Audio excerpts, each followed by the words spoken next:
നമസ്കാരം. P K ലേണിങ്സിൻ്റെ PYQ സീരീസിലേക്ക് സ്വാഗതം. ഞാൻ പ്രവീൺ കിളുമാനൂർ. അപ്പോൾ ഇന്ത്യൻ ഭരണഘടന 2020 മുതൽ എങ്ങനെയാണ് കേരള പബ്ലിക് സർവീസ് കമ്മീഷൻ ചോദ്യങ്ങൾ ചോദിച്ചിട്ടുള്ളത് എന്നാണ് നമ്മൾ ഈ ഒരു സീരീസിലൂടെ പരിചയപ്പെടുന്നത്. അപ്പോൾ 2020 വിവിധ പരീക്ഷകളിലായി 115 ചോദ്യങ്ങളാണ് ഇന്ത്യൻ ഭരണഘടനയിൽ നിന്ന് കേരള PSC ചോദിച്ചിട്ടുള്ളത് എന്നുള്ളത് നമ്മൾ മനസ്സിലാക്കുക. 115 ചോദ്യങ്ങളാണ്. അപ്പോൾ ഈ 115 ചോദ്യങ്ങൾ നമ്മൾ പരിശോധിക്കുകയാണ്. ഏത് ടോപ്പിക്കിൽ നിന്ന് എത്ര ചോദ്യങ്ങൾ വന്നു, ഏത് ടോപ്പിക്കിലാണ് ഏറ്റവും കൂടുതൽ ചോദ്യങ്ങൾ വന്നിട്ടുള്ളത് എന്നുള്ളതൊക്കെ നമ്മൾ ഓരോ ചോദ്യവും പരിശോധിച്ച് അതിൻ്റെ ഉത്തരങ്ങളും നോക്കി അതിൻ്റെ വിശദാംശങ്ങൾ, അതിൻ്റെ എക്സ്പ്ലനേഷൻസൊക്കെ നോക്കിയാണ് നമ്മൾ ഈ സീരീസ് മുന്നോട്ട് പോകുന്നത്. അപ്പോൾ 2020 making of the constitution, Indian ഭരണഘടനയുടെ നിർമ്മാണം, അതുപോലെ salient features of the constitution, Indian ഭരണഘടനയുടെ സവിശേഷതകൾ, ഈ 2 ടോപ്പിക്കിൽ നിന്ന് എത്രത്തോളം ചോദ്യങ്ങൾ കേരള PSC വിവിധ പരീക്ഷകളിൽ നിന്ന് ചോദിച്ചിട്ടുണ്ട് എന്ന് നോക്കി ആ ചോദ്യങ്ങളുടെ ഉത്തരങ്ങളും നോക്കി അതിൻ്റെ വിശദാംശങ്ങളുമാണ് നമ്മൾ ഈ ഒരു എപ്പിസോഡിൽ പരിശോധിക്കാൻ പോകുന്നത്. അപ്പോൾ നമുക്ക് ക്ലാസ്സിലേക്ക് കിടക്കാം. ആദ്യം നമുക്ക് മേക്കിംഗ് ഓഫ് കോൺസ്റ്റിറ്റ്യൂഷൻ. അപ്പോൾ മേക്കിംഗ് ഓഫ് കോൺസ്റ്റിറ്റ്യൂഷൻ എന്ന് എത്ര ചോദ്യങ്ങൾ ചോദിച്ചിട്ടുണ്ടെന്ന് നമുക്ക് നോക്കാം. ആദ്യത്തെ ചോദ്യം ഏതാണെന്നും പരിശോധിക്കാം. Question number 1. ഇത് ചോദിച്ചിരിക്കുന്നത് ഏത് പരീക്ഷയിൽ നിന്നാണെന്നുള്ളത് കൃത്യമായി ഈ ചോദ്യത്തിനടിയിൽ നിങ്ങൾക്ക് കാണാൻ കഴിയും. ഇപ്പോൾ അതിൻ്റെ ക്വസ്റ്റ്യൻ കോഡ് കാണും. അത് ഏത് പരീക്ഷയ്ക്കാണ് എന്നുള്ളതും നിങ്ങൾക്ക് ഈ സ്ലൈഡിൻ്റെ താഴെ കാണാൻ കഴിയും. അപ്പോൾ ചോദ്യം നിങ്ങൾ സ്ക്രീനിൽ കാണുന്നുണ്ടല്ലോ. The constituent assembly of India was setup under the frame work of. വളരെ ഡയറക്റ്റായിട്ടുള്ളൊരു ചോദ്യമാണ്, നിങ്ങൾക്ക് എല്ലാവർക്കും അറിയാവുന്ന ഉത്തരവുമാണ്, അല്ലെ? ഒരു വളരെ ഡയറക്റ്റായിട്ട് ചോദിച്ചിരിക്കുന്നതാണ്. ഇന്ത്യൻ ഭരണഘടനാ നിർമ്മാണ സഭ എന്ന് പറയുന്നത് താഴെ തന്നിരിക്കുന്ന എന്തിൻ്റെ ഫ്രെയിം വർക്കിൻ്റെ അടിസ്ഥാനത്തിലാണ് രൂപം കൊണ്ടത് എന്നുള്ളതാണ് ചോദ്യം. അപ്പോൾ ഞാനതിൽ വേറെ ഭീകരമായിട്ടുള്ള എക്സ്പ്ലനേഷനിലേക്കൊന്നും കിടക്കുന്നില്ല. കാരണം നിങ്ങൾക്കറിയാം, ഇതിൻ്റെ ചോദ്യം എല്ലാവർക്കും ഒരു PSC ബിഗിനർ മുതൽ ഒട്ടനവധി പരീക്ഷകൾ എഴുതി ശീലിച്ചിട്ടുള്ളവർക്ക് പോലും ഇതിൻ്റെ ഉത്തരം അറിയാം. ആൻസർ എന്താണ്? ക്യാബിനറ്റ് മിഷൻ, അല്ലേ? ക്യാബിനറ്റ് മിഷനാണ് ആൻസർ. അപ്പോൾ നമുക്കതിൻ്റെ എക്സ്പ്ലനേഷനും കൂടി ഒന്ന് പരിശോധിക്കാം. അപ്പോൾ ആൻസർ ഓപ്ഷൻ A ആണ്, ക്യാബിനറ്റ് മിഷനാണ്. എങ്ങനെയാണ് ക്യാബിനറ്റ് മിഷൻ വന്നത് എന്ന് പരിശോധിക്കാം. The constituent assembly of India was set up in 1946 on the basis of the cabinet mission plan. അപ്പോൾ നിങ്ങൾ വിവിധ മത്സര പരീക്ഷകൾക്ക് വേണ്ടി തയ്യാറെടുക്കുന്നവർ ഓൾറെഡി പഠിച്ചിട്ടുള്ള കാര്യമാണ്. ഇന്ത്യൻ ഭരണഘടനാ നിർമ്മാണ സഭ രൂപീകരിച്ചത് ക്യാബിനറ്റ് മിഷൻ്റെ പദ്ധതി പ്രകാരമാണെന്നുള്ളത് നമുക്കറിയാം. അത് 1946 1946. ഓക്കെ, എന്താണ് ഈ ക്യാബിനറ്റ് മിഷൻ പദ്ധതിയിൽ വ്യവസ്ഥകൾ എന്തൊക്കെയായിരുന്നു? അത് ഓരോ നമ്മൾ നോക്കുകയാണെങ്കിൽ the scheme for foaming the constituent assembly, Indian ഭരണഘടനാ നിർമ്മാണ സഭ രൂപീകരിക്കുന്നതിനുള്ള പദ്ധതി, സ്കീം ഈ ക്യാബിനറ്റ് മിഷൻ പ്രകാരമാണ്. മിഷൻ്റെ പദ്ധതി പ്രകാരമാണ്, ആ പ്ലാൻ പ്രകാരമാണ്. അതുപോലെ ആ ഭരണഘടനാ നിർമ്മാണ സഭയിൽ എത്ര സീറ്റുകൾ, എത്ര നമ്പർ ഉണ്ടായിരുന്നു, നമ്പർ വേണം, എത്ര സീറ്റുകളുടെ എണ്ണം അതിലുണ്ട്, അതെങ്ങനെയാണ് അതിൻ്റെ ഡിസ്ട്രിബ്യൂഷൻ, അത് ജനറൽ എത്രയാണ്, ഓരോ സമുദായത്തിന് എത്രയാണ്, അല്ലെങ്കിൽ സമുദായത്തിന് എത്ര എന്നുള്ളതല്ല,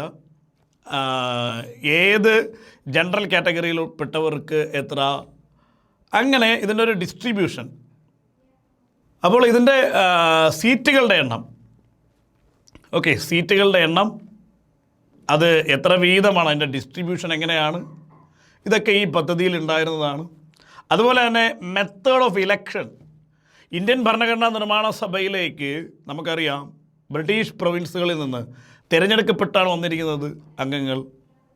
നാട്ടുരാജ്യങ്ങളിൽ നിന്നാണെങ്കിൽ അത് നാമനിർദ്ദേശം ചെയ്യപ്പെട്ടാണ് വന്നിരിക്കുന്നത്.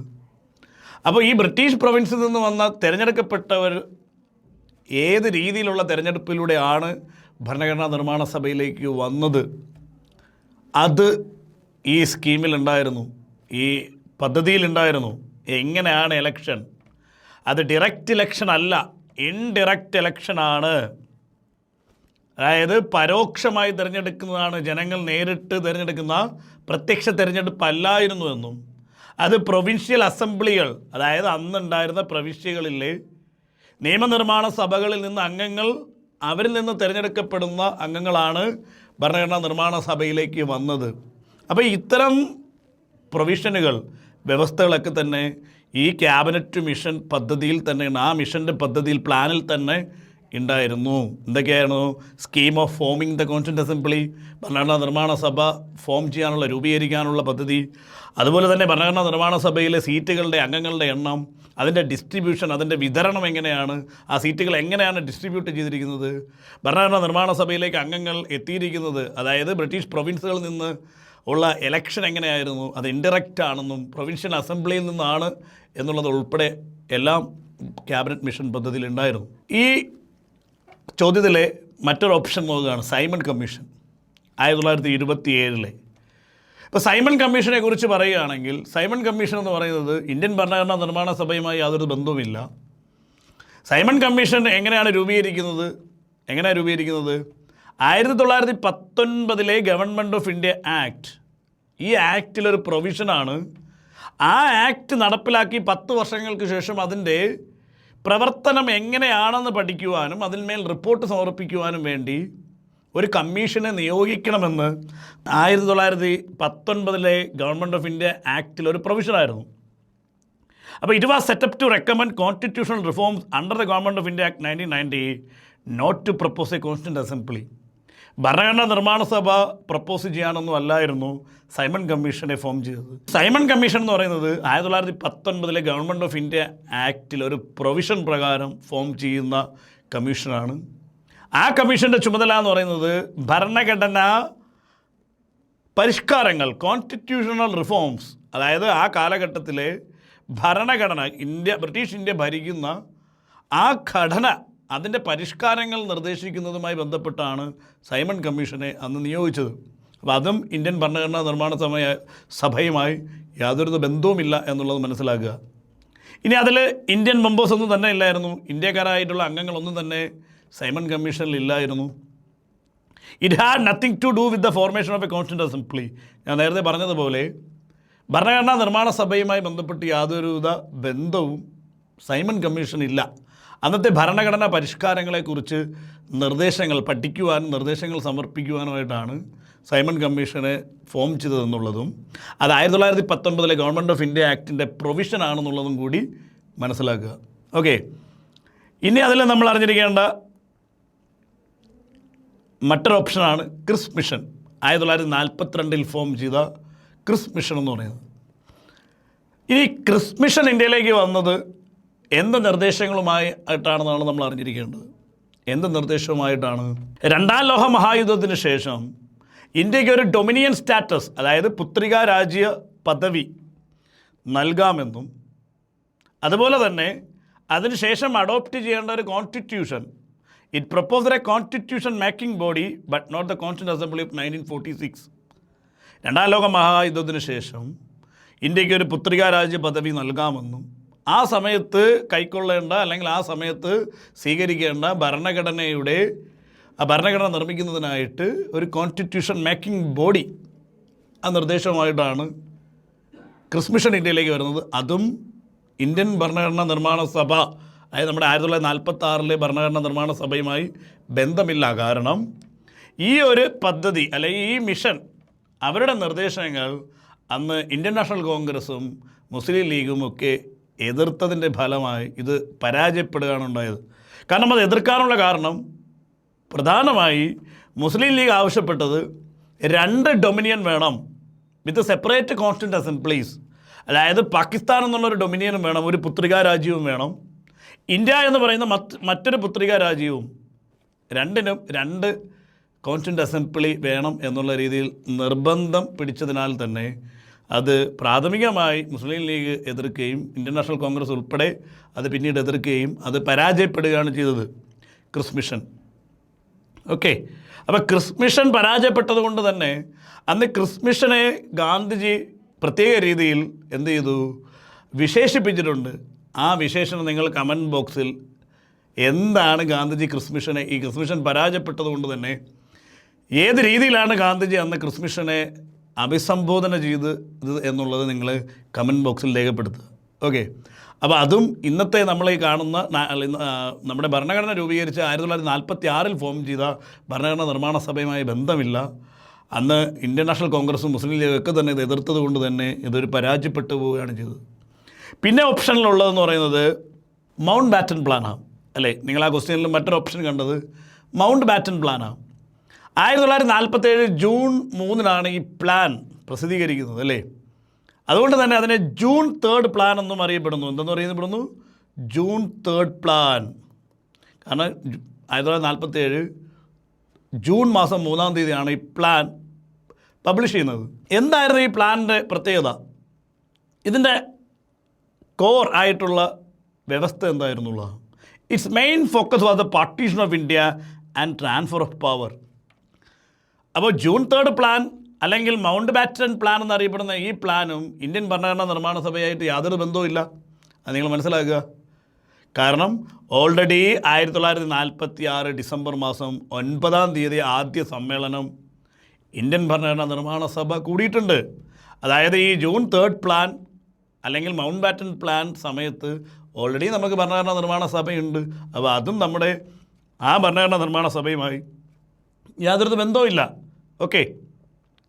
അപ്പോൾ ഇതിൻ്റെ പ്രത്യേകത എന്ന് പറഞ്ഞു കഴിഞ്ഞാൽ ഇതിൻ്റെ മെയിൻ ഫോക്കസ് എന്ന് പറയുന്നത് പാർട്ടീഷനും അതുപോലെ പവർ ട്രാൻസ്ഫറുമായിരുന്നു എന്നുള്ളത് കൃത്യമായിട്ട് മനസ്സിലാക്കുക. It did not create the constituent assembly. The assembly had already been constituted and first met on 9th December 1946. ഞാൻ നേരത്തെ സൂചിപ്പിച്ചതുപോലെ ഇന്ത്യൻ ഭരണഘടനാ നിർമ്മാണ സഭ ഓൾറെഡി രൂപീകരിക്കപ്പെട്ടിട്ടുണ്ടായിരുന്നു. അതുകൊണ്ട് തന്നെ ഇതും ഭരണഘടനാ നിർമ്മാണ സഭയായിട്ട് യാതൊരു ബന്ധവുമില്ല. പിന്നെ എന്താണ് ഭരണഘടനാ നിർമ്മാണ സഭയിൽ ഈ ജൂൺ 3 പ്ലാൻ കൊണ്ട് വന്ന മാറ്റം, ഇത് കാരണം വന്ന മാറ്റം എന്താണെന്ന് നമ്മൾ പരിശോധിക്കാം.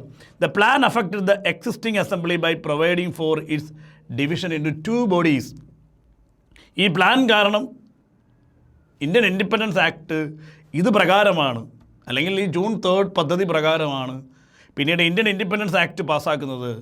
ആ ആക്ട് മുഖേന ഇന്ത്യൻ ഭരണഘടനാ നിർമ്മാണ സഭ 2ആയി ഡിവൈഡ് ചെയ്യപ്പെടുകയാണ് അല്ലേ? അത് ഇന്ത്യയുടെ കോൺസ്റ്റിറ്റ്യൂന്റ് അസംബ്ലിയിൽ നിന്നും പാകിസ്ഥാൻ്റെ കോൺസ്റ്റിറ്റ്യൂന്റ് അസംബ്ലിയിൽ നിന്നും നിലയിൽ 2 ഭരണഘടനാ നിർമ്മാണ സഭ ഈ ഒരു പദ്ധതി പ്രകാരം ഉണ്ടായ നിയമപ്രകാരം, ഈ പദ്ധതി പ്രകാരം ഇന്ത്യൻ ഇൻഡിപെൻഡൻസ് ആക്ട് പാസ്സാക്കുന്നു. അത് പ്രകാരം എന്ത് വരുന്നു? 2 കോൺസ്റ്റിറ്റ്യൂന്റ് അസംബ്ലി ആയിട്ട് ഇത് സെപ്പറേറ്റ് ചെയ്യപ്പെടുന്നു. അങ്ങനെയാണ് ഭരണഘടനാ നിർമ്മാണ സഭയിലെ അംഗങ്ങളുടെ എണ്ണം 389 നിന്ന് 299 കുറയുന്നത്. അപ്പോൾ ഇത്രയുമാണ് ഒന്നാമത്തെ ചോദ്യവുമായി ബന്ധപ്പെട്ട് നമ്മൾ മനസ്സിലാക്കേണ്ട അടിസ്ഥാനപരമായിട്ടുള്ള വിവരങ്ങൾ. ഓക്കെ. അപ്പോൾ നമുക്ക് രണ്ടാമത്തെ ചോദ്യത്തിലേക്ക് കടന്നാലോ? അതായത് ഇത് ചോദിച്ചിരിക്കുന്നത് സെയിം ചോദ്യത്തിൽ നിന്ന് തന്നെയാണ്, ആ ചോദ്യപേപ്പറിൽ തന്നെയാണ്. Motor transport sub inspector, choose the wrong statement among the following statements. താഴെ തന്നിരിക്കുന്നതിൽ തെറ്റായ പ്രസ്താവന ഏത് എന്ന് നിങ്ങൾ തിരഞ്ഞെടുക്കണം. ഏതാ താഴെ തന്നിരിക്കുന്നതിൽ തെറ്റ് എന്ന് നമുക്ക് പരിശോധിക്കാം. ഈ താഴെ തന്നിരിക്കുന്നതെല്ലാം തന്നെ ഇന്ത്യൻ ഭരണഘടനാ നിർമ്മാണ സഭ അതർ ഫങ്ഷൻസ് പെർഫോം ചെയ്തിട്ടുണ്ട്. ഇന്ത്യൻ ഭരണഘടനാ നിർമ്മാണ സഭ ഭരണഘടന നിർമ്മിക്കുന്നതിനുപരി മറ്റെന്തെങ്കിലും പ്രവൃത്തികൾ ചെയ്തിട്ടുണ്ടോ എന്നുള്ളതാണ് നമ്മൾ അറിയേണ്ടത്. അതിനെയാണ് നമ്മൾ other functions performed by constituent assembly എന്ന ലേബലിൽ പഠിക്കുന്നത്. അങ്ങനെ നമ്മൾ പരിശോധിക്കുകയാണെങ്കിൽ ഈ താഴെ തന്നിരിക്കുന്ന സ്റ്റേറ്റ്മെൻറ്റുകളെല്ലാം തന്നെ other functions performed by the constituent assembly rather than making the constitution of India. ഇന്ത്യയുടെ ഭരണഘടന നിർമ്മിക്കുന്നതിലുപരി മറ്റൊരു പ്രവർത്തനം കൂടി ഉണ്ടായിരുന്നു. അത് നമ്മൾ ഡീറ്റെയിൽ ആയിട്ട് ക്ലാസ്സിൽ പഠിക്കുന്നതാണ്. അപ്പോൾ അതിലേക്ക് ഞാൻ കിടക്കുന്നില്ല. ഇന്ത്യയുടെ ഓർഡിനറി ലെജിസ്ലേഷൻസ്, അതായത് സാധാരണ നിയമങ്ങൾ നിർമ്മിക്കാനുള്ള നിയമനിർമ്മാണ സഭയായും ഇന്ത്യൻ ഇൻഡിപെൻഡൻസ് ആക്ടിന് ശേഷം, ഇന്ത്യക്ക് സ്വാതന്ത്ര്യം ലഭിച്ചതിന് ശേഷം അങ്ങനൊരു ബോഡിയായും പ്രവർത്തിക്കുന്നുണ്ട് ഇന്ത്യൻ ഭരണഘടനാ നിർമ്മാണ സഭ. അപ്പോൾ ഈ 2 ഫങ്ഷൻസിലുപരി മറ്റെന്തെങ്കിലും പ്രവൃത്തി ഇന്ത്യൻ ഭരണഘടനാ നിർമ്മാണ സഭ ചെയ്യുന്നുണ്ടോ എന്നുള്ളതാണ് നമ്മൾ പഠിക്കേണ്ടത്. അങ്ങനെ ചെയ്യുന്നുണ്ട്, അല്ലെങ്കിൽ ചെയ്തിട്ടുണ്ട്, ചെയ്യുന്നുണ്ടെന്നല്ല ചെയ്തിട്ടുണ്ട്. Other function performed by the constituent assembly. ആ ഫങ്ഷൻസാണ് നിങ്ങൾ ഈ സ്റ്റേറ്റ്മെൻറ്റുകൾ കാണുന്നത്, ഈ പ്രസ്താവനകളിൽ കാണുന്നത്. പക്ഷേ ഈ പ്രസ്താവനയിൽ അവർ ആ കൊടുത്തിരിക്കുന്ന ഒരു ഡേറ്റ് തെറ്റുണ്ട്. ആ ഒരു ഫങ്ഷനിൽ, ഒരു പ്രവൃത്തിയിൽ ഒരു ഡേറ്റ് തെറ്റിച്ചാണ് കൊടുത്തിരിക്കുന്നത്. അതാണ് നിങ്ങൾക്ക് ചോദ്യമായി വന്നിരിക്കുന്നത്. നമുക്ക് ഓരോന്ന് പരിശോധിച്ച് നോക്കാം. Constituent assembly ratified India's membership of the Commonwealth in May 1949. ശരിയാണ്. 1949 മെയ് മാസമാണ് ഇന്ത്യയുടെ കോമൺവെൽത്ത് അംഗത്വം ഇന്ത്യൻ ഭരണഘടനാ നിർമ്മാണ സഭ റാറ്റിഫൈ ചെയ്യുന്നത്, പ്രമാണികവൽക്കരിക്കുന്നത്. ഓക്കെ, അത് റാറ്റിഫൈ ചെയ്യുക, അംഗത്വം റാറ്റിഫൈ ചെയ്യുന്നു, പ്രമാണീകരിക്കുക. ഓക്കെ, ദെൻ സെക്കൻഡ് വൺ, ആ ഡേറ്റിലൊന്നും പ്രശ്നമില്ല, മെയ് 1949 തന്നെയാണ്. അപ്പോൾ അത് ശരിയായ പ്രസ്താവനയാണ്. ദ സെക്കൻഡ് വൺ അവിടെ നിൽക്കട്ടെ, നമുക്ക് തേർഡ് വണ്ണിലേക്ക് പോകാം. Constituent assembly adopted the national song on January 24, 1950. ശരിയാണ്. 1950 ജനുവരി 24 ഇന്ത്യൻ ഭരണഘടനാ നിർമ്മാണ സഭ നാഷണൽ സോങ് അംഗീകരിക്കുന്നത്. ആ ഡേറ്റ് വളരെ വളരെ ശരിയാണ്. അപ്പോൾ അതിൽ തന്നെ യാതൊരു തെറ്റും ആ സ്റ്റേറ്റ്മെൻറ്റിലില്ല. 1950 ജനുവരി 24 ഇന്ത്യൻ ഭരണഘടനാ നിർമ്മാണ സഭ നാഷണൽ സോങ് അംഗീകരിക്കുന്നത്. അത് ശരിയാണ്. Constituent assembly adopted the national anthem on January 24, 1950. അതേ ദിവസം തന്നെ ജാനുവരി 24, 1950 തന്നെ നമ്മുടെ നാഷണൽ ആന്തവും, നാഷണൽ സോങ്, നാഷണൽ ആന്തം, ഇത് രണ്ടും ഒരേ ദിവസം തന്നെയാണ് എന്ത് ചെയ്യുന്നത്, ഭരണഘടനാ നിർമ്മാണ സഭ അംഗീകരിക്കുന്നത്. അപ്പോൾ ആ സ്റ്റേറ്റ്മെൻറ്റും ശരിയാണ്. അപ്പോൾ താഴെ തന്നിരിക്കുന്ന തെറ്റായ പ്രസ്താവന ഏതാണെന്നുള്ളത് നിങ്ങൾക്ക് ഇപ്പോൾ മനസ്സിലായി കാണും. Constituent assembly adopted national flag on July 22, 1953. ഈ വർഷമാണ് ഇതിൽ തെറ്റ്. ഡേറ്റ് ശരിയാണ്, വർഷമാണ് തെറ്റ്. ആ വർഷം തെറ്റിച്ചാണ് കൊടുത്തിരിക്കുന്നത്. അതുകൊണ്ട് തന്നെ ഈ സ്റ്റേറ്റ്മെൻറ്റാണ് ശരി, തെറ്റ്. താഴെ തന്നിരിക്കുന്നതിൽ തെറ്റായ പ്രസ്താവനയാണ് ചോദിച്ചിരിക്കുന്നത്. അപ്പോൾ ഇത് സ്റ്റേറ്റ്മെൻറ്റ് ബി ആണ് തെറ്റായി കൊടുത്തിരിക്കുന്നത്. അപ്പോൾ നമുക്കിതിൻ്റെ ആൻസറിലേക്ക് കിടക്കാം, അതിൻ്റെ എക്സ്പ്ലനേഷൻസ് നോക്കാം. Option B is wrong statement. Option B ആണ് റോങ് സ്റ്റേറ്റ്മെൻറ്റ്. അപ്പോൾ ആൻസർ ബി ആണ്. ഓക്കെ, കറക്റ്റ് ഫാക്റ്റ് ഞാൻ നേരത്തെ പറഞ്ഞു, ഡേറ്റ് ശരിയാണ്, ജൂലൈ 22 അവർ കൊടുത്തിട്ടുണ്ട്. പക്ഷേ വർഷം എന്ന് പറയുന്നത് 1947. 1947 ജൂലൈ മാസം 22 ഇന്ത്യയുടെ ദേശീയ പതാക ഇന്ത്യൻ ഭരണഘടനാ നിർമ്മാണ സഭ അംഗീകരിക്കുന്നത്. 47 ജൂലൈ 22. ബാക്കിയെല്ലാം ശരിയായ സ്റ്റേറ്റ്മെൻ്റ് ആയിരുന്നു. ഞാൻ നേരത്തെ പറഞ്ഞതുപോലെ തന്നെ മെയ് 1949 മെയ് മാസം ഇന്ത്യയുടെ കോമൺവെൽത്ത് അംഗത്വം റാറ്റിഫൈ ചെയ്യുന്നു. ദെൻ സെക്കൻഡ് വൺ, അതിന് തൊട്ട് താഴെ ഈ നാഷണൽ സോങ് വന്ദേ മാതരം, നമ്മുടെ ദേശീയ ഗാനം എന്നറിയപ്പെടുന്നത് വന്ദേ മാതരം. ദെൻ ദേശീയ ഗീതം അല്ലേ, ജനഗണമന. അത് രണ്ടും എന്താണ്, ജാനുവരി 24, 1950. ജാനുവരി 24, 1950 തന്നെയാണ് ഭരണഘടനാ നിർമ്മാണ സഭ അത് അംഗീകരിക്കുന്നത്. അപ്പോൾ these are the other functions performed by the constituent assembly rather than making the Indian constitution and ordinary legislations of India. ഇന്ത്യയുടെ സാധാരണ നിയമങ്ങൾ നിർമ്മിക്കുക എന്ന ചുമതല അത് ഇന്ത്യൻ ഇൻഡിപെൻഡൻസ് ആക്ട് പാസ്സാക്കിയതിന് ശേഷമാണ്. അതുകൂടാതെ ഇന്ത്യൻ ഭരണഘടന നിർമ്മിക്കുക. ഈ രണ്ട് ഫങ്ഷൻസ് കൂടാതെ ഇന്ത്യൻ ഭരണഘടനാ നിർമ്മാണ സഭ എന്തൊക്കെ മറ്റ് പ്രവൃത്തികൾ ചെയ്തിട്ടുണ്ട് എന്നുള്ളതാണ് ഈ ചോദ്യത്തിൻ്റെ പ്രസക്ത ഭാഗം. അപ്പോൾ അത് എന്തൊക്കെയാണെന്നുള്ളത് മനസ്സിലായല്ലോ. അപ്പോൾ ഈ വർഷവും കൃത്യമായി നോക്കി വെച്ചേക്കുക. 47 ജൂലൈ 22 ദേശീയ പതാക ഇന്ത്യൻ ഭരണഘടനാ നിർമ്മാണ സഭ അംഗീകരിച്ചിരിക്കുന്നത്. ഓക്കെ, ഇനി who are the chairman of drafting committee of Indian constitution? Very simple question. ഇന്ത്യയുടെ ഭരണഘടനാ നിർമ്മാണ സഭയുടെ കരട് ഭരണഘടനയുടെ കമ്മിറ്റി ഉണ്ടല്ലോ, അതിനെ ഡ്രാഫ്റ്റിംഗ് കമ്മിറ്റി, കരട് നിർമ്മിക്കുന്നതിനുള്ള കമ്മിറ്റി. ഇത് സ്ട്രെയിറ്റ് ആയിട്ടുള്ള ക്വസ്റ്റ്യനാണ്. ചോദിച്ചിരിക്കുന്ന ചോദ്യം ഏത് ചോദ്യ പേപ്പറിലാണെന്ന് നിങ്ങൾ കാണുന്നുണ്ടല്ലോ, 14/2020 OL refrigeration mechanic health service. അപ്പോൾ ഇങ്ങനെ ഒരു ചോദ്യ പേപ്പറിലാണ് ഈ ഒരു ചോദ്യം ചോദിച്ചിരിക്കുന്നത്, ഹെൽത്ത് സർവീസിലെ റെഫ്രിജറേഷൻ മെക്കാനിക്. ഓക്കെ, ചോദ്യം എന്താണ്? ഡ്രാഫ്റ്റിംഗ് കമ്മിറ്റിയുടെ ചെയർമാൻ. നിങ്ങൾക്കറിയാം ഡ്രാഫ്റ്റിംഗ് കമ്മിറ്റി ചെയർമാൻ ആരാണെന്നുള്ളത് അല്ലേ? ഡ്രാഫ്റ്റിംഗ് കമ്മിറ്റിയുടെ ചെയർമാൻ ഡോക്ടർ BR അംബേദ്കർ ആണ്. Doctor BR Ambedkar. അപ്പോൾ ഡ്രാഫ്റ്റിംഗ് കമ്മിറ്റിയെക്കുറിച്ച് നമുക്ക് പരിശോധിക്കാം. എക്സ്പ്ലനേഷൻ നോക്കാം. ഈ ചോദ്യത്തിൻ്റെ എക്സ്പ്ലനേഷൻസ് എന്തൊക്കെയാണ്? The drafting committee of the Indian constitution was appointed on 29th August 1947. വളരെ ഇമ്പോർട്ടൻ്റ് ആയിട്ടുള്ള ഡേറ്റ് ആണ്. ഇന്ത്യയുടെ ഭരണഘടനാ നിർമ്മാണ സഭയുടെ ഡ്രാഫ്റ്റിംഗ് കമ്മിറ്റി, അതിൻ്റെ ഡ്രാഫ്റ്റ് നിർമ്മിക്കുക എന്നുള്ള ഉത്തരവാദിത്തമുള്ള കമ്മിറ്റി ഫോം ചെയ്ത വർഷവും ദിവസവും വളരെ വളരെ ഇമ്പോർട്ടൻ്റ് ആണ്. 1947 August 29. ഓർത്ത് വയ്ക്കാനായിട്ടൊരു എളുപ്പമുണ്ട്.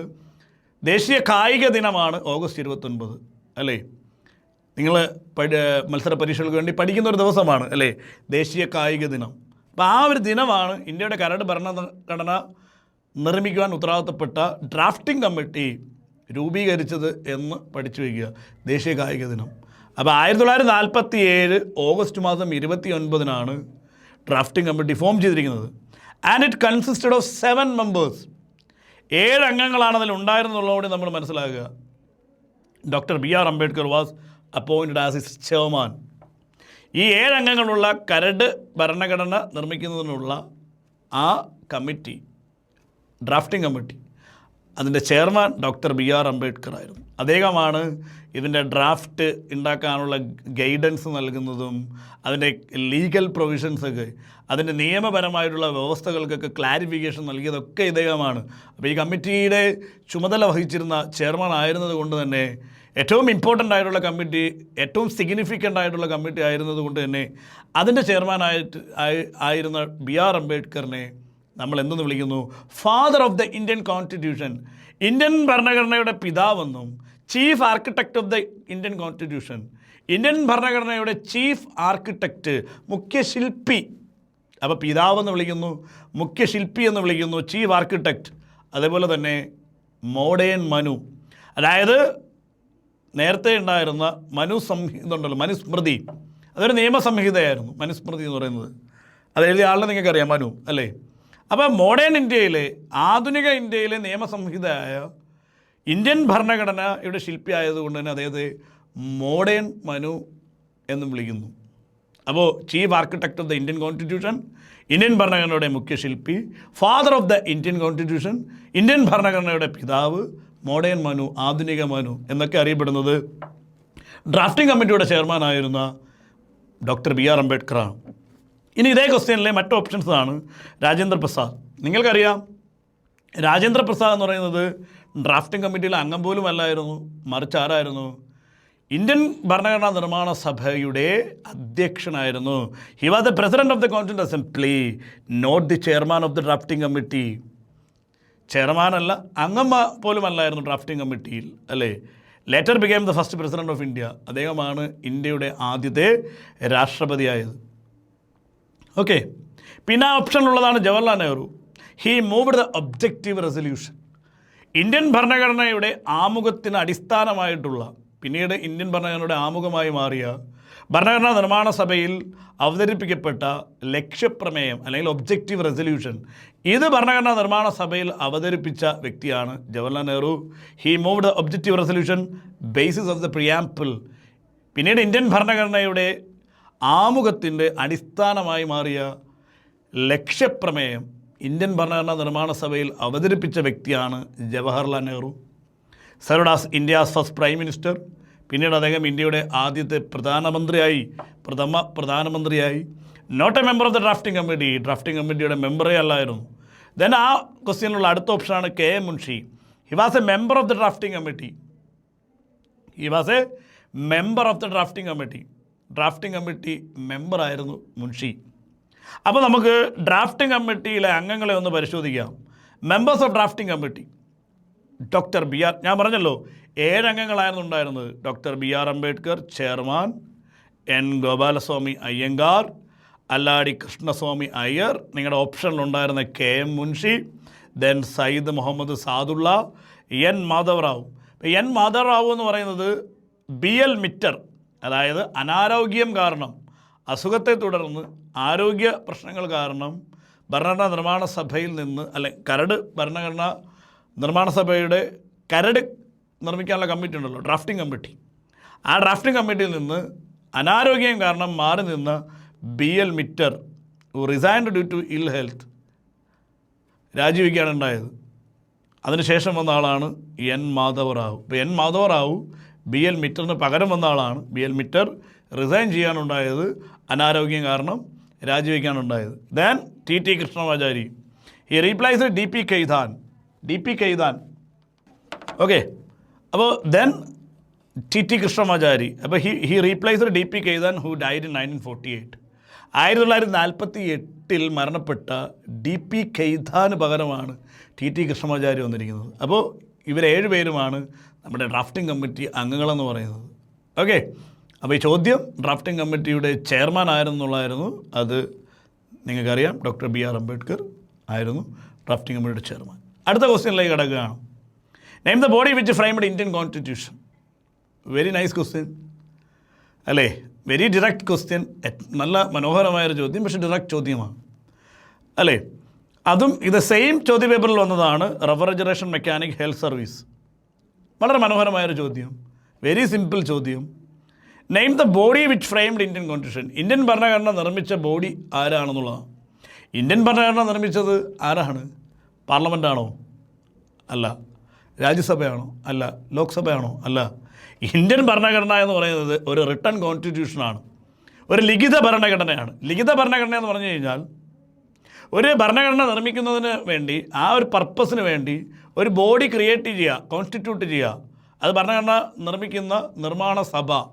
അങ്ങനെ ഒരു ഭരണഘടന നിർമ്മാണ സഭ കോൺസ്റ്റിറ്റ്യൂട്ട് ചെയ്ത് ആ ബോഡി ഉണ്ടാക്കിയെടുക്കുന്ന, ആ സഭ രൂപീകരിക്കുന്ന ഭരണഘടനയാണ് നമ്മൾ ലിഖിത ഭരണഘടന, അല്ലെങ്കിൽ ഇംഗ്ലീഷിൽ റിട്ടൺ കോൺസ്റ്റിറ്റ്യൂഷൻ എന്ന് പറയുന്നത്. ഇന്ത്യൻ ഭരണഘടന റിട്ടൺ കോൺസ്റ്റിറ്റ്യൂഷനാണ്. അപ്പോൾ റിട്ടൺ കോൺസ്റ്റിറ്റ്യൂഷനായിട്ടുള്ള ഇന്ത്യൻ ഭരണഘടന രൂപീകരിച്ചിരിക്കുന്നത്, അതിനുവേണ്ടി പ്രത്യേകം രൂപീകരിച്ച ക്യാബിനറ്റ് മിഷൻ പദ്ധതി പ്രകാരം രൂപീകരിക്കപ്പെട്ട ഇന്ത്യൻ ഭരണഘടനാ നിർമ്മാണ സഭയാണ്. അപ്പോൾ ആൻസർ എന്ന് പറയുന്നത് ദ കോൺസ്റ്റിറ്റ്യൂൻ്റ് അസംബ്ലി. ഏതാണ്? Constituent assembly. Okay, the constituent assembly was the body that framed and drafted the Indian constitution. ഞാൻ നേരത്തെ പറഞ്ഞതുപോലെ ഇന്ത്യൻ ഭരണഘടന രൂപീകരിച്ചതും അത് ഡ്രാഫ്റ്റ് ചെയ്തതും ഒക്കെ തന്നെ കോൺസ്റ്റിറ്റ്യൂൻ്റ് അസംബ്ലിയാണ്. It was formed in 1946. നമ്മൾ കഴിഞ്ഞ ഒരു ക്വസ്റ്റ്യനിൽ ചർച്ച ചെയ്തു. 1946 ക്യാബിനറ്റ് മിഷൻ പ്ലാൻ പ്രകാരമാണ്. ഡോക്ടർ രാജേന്ദ്ര പ്രസാദ്, അതും നമ്മൾ ഡിസ്കസ് ചെയ്തതാണ്, elected as the president of the assembly. The assembly first met on 9th December 1946. അതും കഴിഞ്ഞ ഒരു ചോദ്യത്തിൽ നമ്മൾ ഡിസ്കസ് ചെയ്തതാണ്. 1946 ഡിസംബർ മാസം 9-ാം തീയതിയാണ് ആദ്യമായി ഇന്ത്യൻ ഭരണഘടനാ നിർമ്മാണ സഭ സമ്മേളിക്കുന്നത്. ഫസ്റ്റ് മീറ്റിംഗ് എന്ന് പറയുന്നത്. It took 2 years 11 months and 18 days. 2 വർഷവും 11 മാസവും 18 ദിവസവും എടുത്താണ് ഇന്ത്യൻ ഭരണഘടനാ നിർമ്മാണ സഭ ഇന്ത്യൻ ഭരണഘടന രൂപീകരിച്ചത്.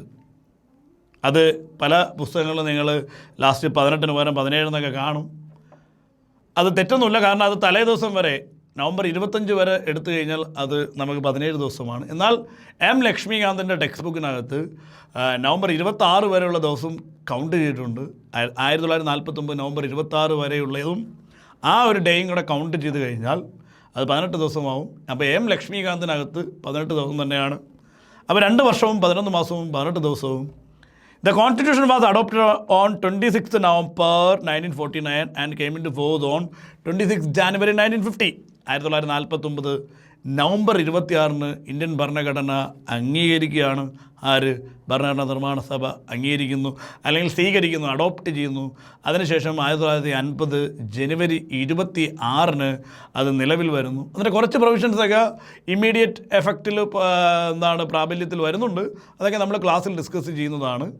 ഓക്കെ, ഏതൊക്കെ പ്രൊവിഷൻസാണ് അതിനൊരു ഇമ്മീഡിയറ്റ് എഫക്റ്റ് ഉള്ളത് അല്ലേ? നവംബർ 26 തന്നെ പ്രാബല്യത്തിൽ വന്ന ചില പ്രൊവിഷനുകളുണ്ട്. അപ്പോൾ അതൊക്കെ നമുക്ക് ക്ലാസ്സിൽ ഡിസ്കസ് ചെയ്യാം.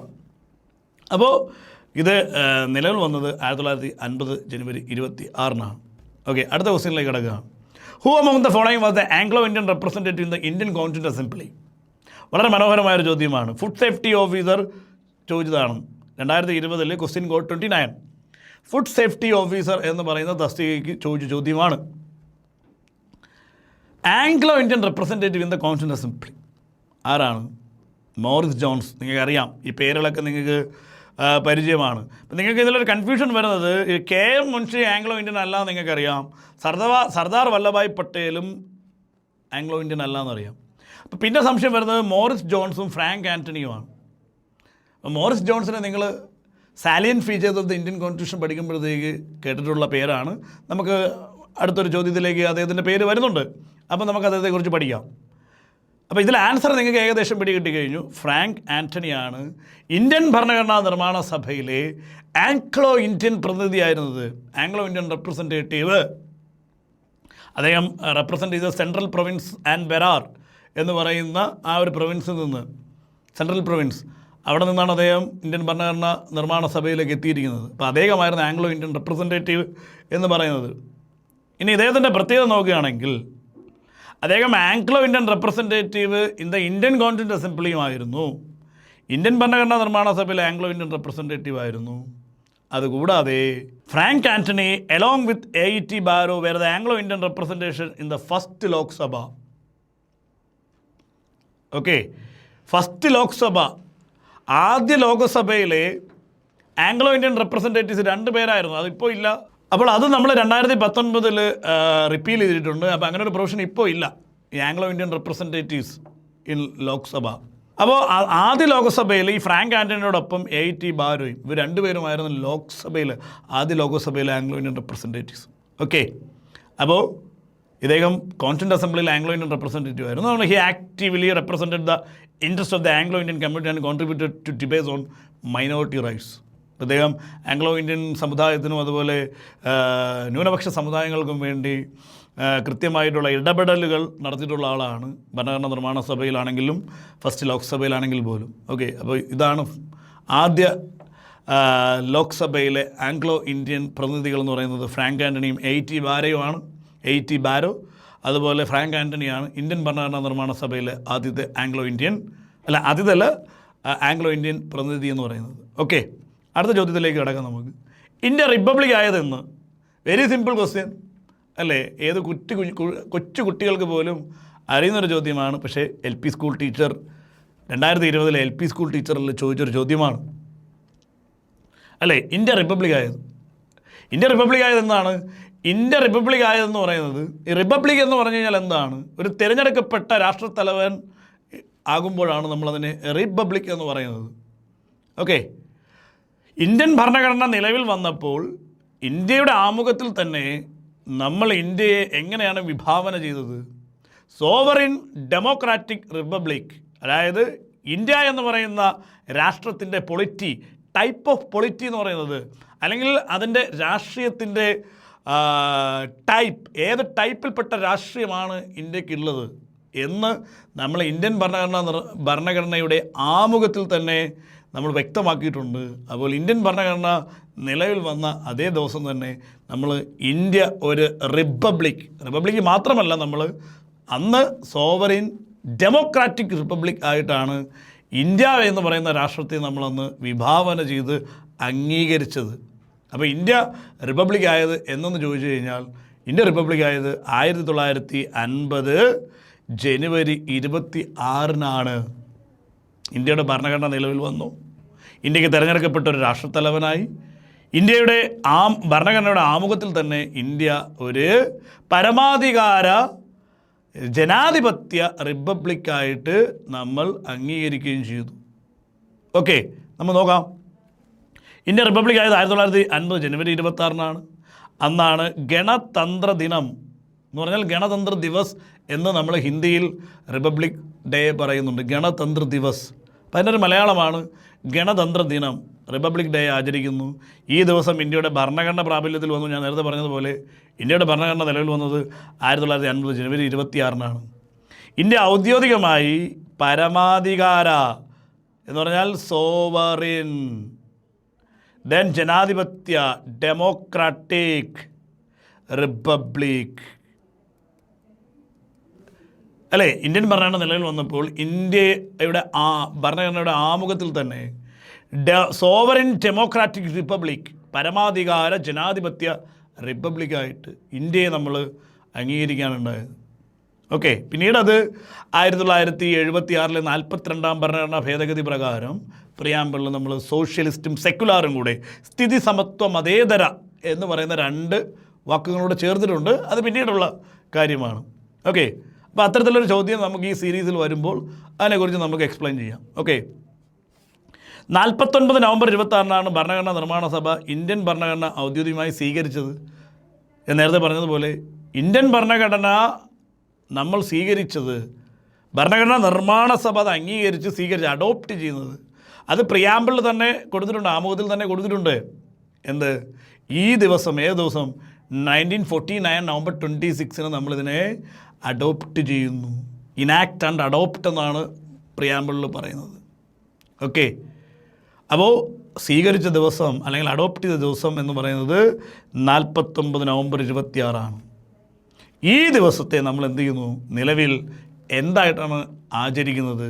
Constitution day. അതായത് ഈ ദിവസത്തെയാണ് നമ്മൾ കോൺസ്റ്റിറ്റ്യൂഷൻ ഡേ അല്ലെങ്കിൽ സംവിധാൻ ദിവസ്. സംവിധാനം എന്ന് പറഞ്ഞു കഴിഞ്ഞാൽ കോൺസ്റ്റിറ്റ്യൂഷൻ്റെ ഹിന്ദി വേർഡാണ്. കോൺസ്റ്റിറ്റ്യൂഷന് ഹിന്ദി വേർഡാണ് സംവിധാനം എന്ന് പറയുന്നത് എന്ന പേരിൽ ആചരിക്കുന്നു. ക്ലിയർ ആണല്ലോ? അപ്പോൾ ഇത്രയും ചോദ്യമാണ് making of the Indian constitution എന്നുള്ള നിലയിൽ 2020 വർഷം കേരള PSC ചോദിച്ചത്. ഇനി നമ്മളതിൻ്റെ സാലിയൻ ഫീച്ചേഴ്സ് ഓഫ് ദ കോൺസ്റ്റിറ്റ്യൂഷനിലേക്ക് കിടക്കുകയാണ്, അടുത്ത ടോപ്പിക്കിലേക്ക്. ആ ടോപ്പിക്കിൽ നിന്ന് എന്തൊക്കെ ചോദ്യങ്ങളാണ് 2020 എന്ന് പറയുന്ന വർഷം ചോദിച്ചിട്ടുള്ളതെന്ന് നമുക്ക് പരിശോധിക്കാം. സവിശേഷതകൾ. Okay, who among the following called Indian federalism a cooperative federalism. ഇപ്പോൾ ഇന്ത്യൻ ഭരണഘടനയുടെ സവിശേഷത എന്ന് പറയുന്ന ടോപ്പിക്കിൽ നിന്ന് കേരള PSC ചോദിച്ചിട്ടുള്ള 2020 ചോദിച്ചിട്ടുള്ള ചോദ്യമാണ് നിങ്ങൾ സ്ക്രീനിൽ കാണുന്നത്. അത് ചോദിച്ചത് മറ്റേതൊരു പരീക്ഷയ്ക്കുമല്ല, KS പരീക്ഷയ്ക്കാണ്. 2020 KS പ്രിലിംസിൻ്റെ ഫസ്റ്റ് പേപ്പറിൽ ചോദിച്ച ചോദ്യമാണ്. ആരാണ് അങ്ങനെ അഭിപ്രായപ്പെട്ടത്? കോ ഓപ്പറേറ്റീവ് ഫെഡറലിസം എന്ന് അഭിപ്രായപ്പെട്ടത് ആരാണ്? KC വീർ ആണോ, മോറിസ് ജോൺസ് ആണോ, ഗ്രാൻവില്ലെ ഓസ്റ്റിൻ ആണോ, ഐവർ ജെന്നിങ്സ് ആണോ എന്ന് നമുക്ക് പരിശോധിക്കാം. ഇപ്പോൾ ഇത് M. ലക്ഷ്മികാന്തിൻ്റെ ടെക്സ്റ്റ് ബുക്കിൽ salient features of the constitution എന്ന് പറയുന്ന ചാപ്റ്ററിൽ കൃത്യമായിട്ട് സാലിയൻ ഫീച്ചേഴ്സിൽ കൃത്യമായി പറയുന്നുണ്ട്. ഓക്കെ, അതായത് ഒരു ഫെഡറേഷൻ ആണെങ്കിൽ പോലും ഒരു സെൻട്രലൈസ്ഡ് ടെൻഡൻസി ഉള്ള ഒരു ഫെഡറേഷനാണ്. മനസ്സിലായല്ലോ? ഒരു ഫെഡറേഷൻ ആണെങ്കിൽ പോലും നമ്മുടെ പൊളിറ്റി എന്ന് പറയുന്നത് ഒരു സെൻട്രലൈസിങ് ടെൻഡൻസി ഉള്ള ഒരു പൊളിറ്റിയാണ്. അപ്പോൾ അതുകൊണ്ട് തന്നെ ഈ പറയുന്ന വ്യക്തികളെല്ലാം തന്നെ പല രീതിയിൽ നമ്മുടെ ഫെഡറേഷനെ അല്ലെങ്കിൽ ഇന്ത്യൻ ഫെഡറലിസത്തെ വിശേഷിപ്പിച്ചിട്ടുണ്ട്. അതിലൊരു വിശേഷണമാണ് നിങ്ങൾ സ്ക്രീനിൽ കാണുന്നത്. അപ്പോൾ ആരാണ് കോഓപ്പറേറ്റീവ് ഫെഡറലിസം എന്ന് പറഞ്ഞതെന്ന് നമുക്ക് പരിശോധിക്കാം. ആൻസർ ഗ്രാൻവില്ലെ ഓസ്റ്റിനാണ്. അപ്പോൾ അദ്ദേഹം ആരെന്ന് ചോദിച്ചു കഴിഞ്ഞാൽ അമേരിക്കൻ ഹിസ്റ്റോറിയനാണ്, റിനൗഡ് കോൺസ്റ്റിറ്റ്യൂഷണൽ സ്കോളർ. അമേരിക്കൻ ഹിസ്റ്റോറിയനാണ്, റിനൗണ്ട് കോൺസ്റ്റിറ്റ്യൂഷണൽ സ്കോളറുമാണ്. ഇദ്ദേഹമാണ് എന്നത് ഇന്ത്യൻ ഫെഡറലിസത്തെ കോ ഓപ്പറേറ്റീവ് ഫെഡറലിസം, സഹകരണ ഫെഡറലിസം, അതായത് കേന്ദ്രവും സംസ്ഥാനങ്ങളും സഹകരിച്ചു കൊണ്ടുള്ള റിജിഡായിട്ട് സെപ്പറേറ്റ് യൂണിറ്റായിട്ട് നിൽക്കാതെ സഹകരിച്ചിട്ടുള്ള ഒരു ഫെഡറൽ സംവിധാനമാണ് എന്നാണ് ഗ്രാൻവില്ലെ ഓസ്റ്റിൻ അഭിപ്രായപ്പെട്ടത്. He emphasised how the union and states work together sharing powers and responsibilities rather than acting as a rigidly separate units. കർക്കശമായിട്ടുള്ള സെപ്പറേറ്റ് ചെയ്യപ്പെട്ട യൂണിറ്റുകളായിട്ട് നിലനിൽക്കാതെ കേന്ദ്രവും സംസ്ഥാനങ്ങളും സഹകരിച്ച് ഉള്ളൊരു ഫെഡറൽ സംവിധാനമാണ് ഇന്ത്യൻ ഫെഡറലിസം എന്ന് അഭിപ്രായപ്പെട്ടതാണ് ആര്? നിങ്ങൾ സ്ക്രീനിൽ കാണുന്ന ഗ്രാൻവില്ലെ ഓസ്റ്റിൻ. അദ്ദേഹം അമേരിക്കൻ ഹിസ്റ്റോറിയനാണ്, ഒരു റിനൗണ്ട് കോൺസ്റ്റിറ്റ്യൂഷണൽ സ്കോളറുമാണ്. അപ്പം അദ്ദേഹമാണ് കോ ഓപ്പറേറ്റീവ് ഫെഡറലിസം എന്ന് പറയുന്നത്. ഓക്കെ, ഇനി അദ്ദേഹത്തിൻ്റെ ഒരു പുസ്തകമുണ്ട്, നിങ്ങൾ എല്ലാവരും വായിച്ചു നോക്കേണ്ട ഒരു പുസ്തകമാണ്. നിങ്ങളൊക്കെ ജോലിയൊക്കെ ലഭിച്ചതിന് ശേഷം ഭരണഘടന നല്ല ഡീറ്റെയിൽ ആയിട്ടൊക്കെ പഠിക്കുവാൻ ആഗ്രഹമുള്ള വ്യക്തികളാണെങ്കിൽ നിങ്ങൾ ഉറപ്പായിട്ടും വായിക്കേണ്ട ഒരു പുസ്തകമുണ്ട്, ഗ്രാൻവില്ലെ ഓസ്റ്റിൻ്റെ the Indian constitution cornerstone of a nation. 1966 പുറത്തിറങ്ങിയ പുസ്തകമാണ്. ഇത് നെറ്റിലൊക്കെ ഇതിൻ്റെ PDF അവൈലബിളാണ്. ഈ പുസ്തകം നിങ്ങൾ വായിച്ചു നോക്കിയാൽ തന്നെ നിങ്ങൾക്ക് ഭരണഘടനയെക്കുറിച്ച് നല്ലൊരു ഉൾക്കാഴ്ച ലഭിക്കും. അദ്ദേഹത്തിൻ്റെ പ്രശസ്തമായ പുസ്തകമാണ് the Indian constitution cornerstone of a nation എന്നറിയപ്പെടുന്നത്. 1966 പുറത്തിറങ്ങിയ പുസ്തകമാണ്. ഓക്കെ, അപ്പോൾ ഗ്രാൻവില്ലെ ഓസ്റ്റിനാണ് കോ ഓപ്പറേറ്റീവ് ഫെഡറലിസം എന്ന് അഭിപ്രായപ്പെട്ടത്. അപ്പോൾ ഇനി മറ്റുള്ളവർ അഭിപ്രായപ്പെട്ടത് എന്തൊക്കെയാണെന്ന് നമുക്ക് നോക്കാം. KC വീർ, അദ്ദേഹം ഓസ്ട്രേലിയൻ ബോൺ ബ്രിട്ടീഷ് കോൺസ്റ്റിറ്റ്യൂഷണൽ സ്കോളറാണ്. ഓസ്ട്രേലിയയിൽ ജനിച്ച് അദ്ദേഹത്തിൻ്റെ ജീവിതത്തിൻ്റെ ഭൂരിഭാഗവും ബ്രിട്ടനിൽ താമസിക്കുകയും ഒരു കോൺസ്റ്റിറ്റ്യൂഷണൽ സ്കോളറുമാണ് KC വീർ എന്ന് പറയുന്നത്. അദ്ദേഹം പറഞ്ഞാൽ നിങ്ങൾക്കറിയാമായിരിക്കും, ഒട്ടുമിക്ക പരീക്ഷകൾക്കും ചോദിച്ചിട്ടുണ്ട് ക്വാസി ഫെഡറൽ, ഫെഡറൽ പോലുള്ള ഫെഡറലായ എന്നുള്ള രീതിയിലാണ് അതിൻ്റെ മലയാള അർത്ഥം വരുന്നത്. മിക്കവാറും ഫെഡറൽ എന്നുള്ള രീതിയിലാണ് നമുക്ക് മലയാളത്തിൽ അതിനെ ഇൻ്റർപ്രറ്റ് ചെയ്യാൻ കഴിയുന്നത്. ക്വാസി ഫെഡറൽ എന്ന് പറഞ്ഞാൽ federal in form but unitary in spirit, federation with a centralising tendency എന്ന് പറഞ്ഞത് എന്താണ്? ഐവർ ജെന്നിങ്സ് ആണ്. അദ്ദേഹം ബ്രിട്ടീഷ് കോൺസ്റ്റിറ്റ്യൂഷണൽ ലോയറാണ്. ഫെഡറേഷനാണ്, പക്ഷേ കേന്ദ്രീകരിക്കാനുള്ള ഒരു ടെൻഡൻസി ഉള്ള ഫെഡറേഷനാണ്, സെൻട്രലൈസ് ചെയ്യാനുള്ളൊരു ടെൻഡൻസി ഉള്ള ഫെഡറേഷൻ എന്ന് അഭിപ്രായപ്പെട്ടത് ബ്രിട്ടീഷ് കോൺസ്റ്റിറ്റ്യൂഷണൽ ലോയറായിട്ടുള്ള ഐവർ ജെന്നിങ്സ് ആണ്. പിന്നെ മോറിസ് ജോൺസ്, അദ്ദേഹം ബ്രിട്ടീഷ് പൊളിറ്റിക്കൽ സയൻറ്റിസ്റ്റാണ്, ബാർഗൈനിങ് ഫെഡറലിസം. അപ്പോൾ ഇതാണ് പ്രശസ്തരായിട്ടുള്ള കോൺസ്റ്റിറ്റ്യൂഷണൽ സ്കോളേഴ്സോ അല്ലെങ്കിൽ പൊളിറ്റിക്കൽ സയൻറ്റിസ്റ്റോ അല്ലെങ്കിൽ പൊളിറ്റിക്കൽ ലോയേഴ്സോ ആയിട്ടുള്ളവർ, അല്ലെങ്കിൽ കോൺസ്റ്റിറ്റ്യൂഷണൽ ലോയേഴ്സ് ആയിട്ടുള്ള Granville Austin, Morris Jones, KC Wheare, Ivor Jennings എന്നിവർ അഭിപ്രായപ്പെട്ടു. ഇത് വളരെ ഇമ്പോർട്ടൻ്റ് ആയിട്ടുള്ള ടോപ്പിക്കാണ്. ഇത് M. ലക്ഷ്മികാന്തിൻ്റെ salient features of the Indian കോൺസ്റ്റിറ്റ്യൂഷനിൽ വളരെ വ്യക്തമായിട്ട് പറഞ്ഞിട്ടുണ്ട്. എന്ത്?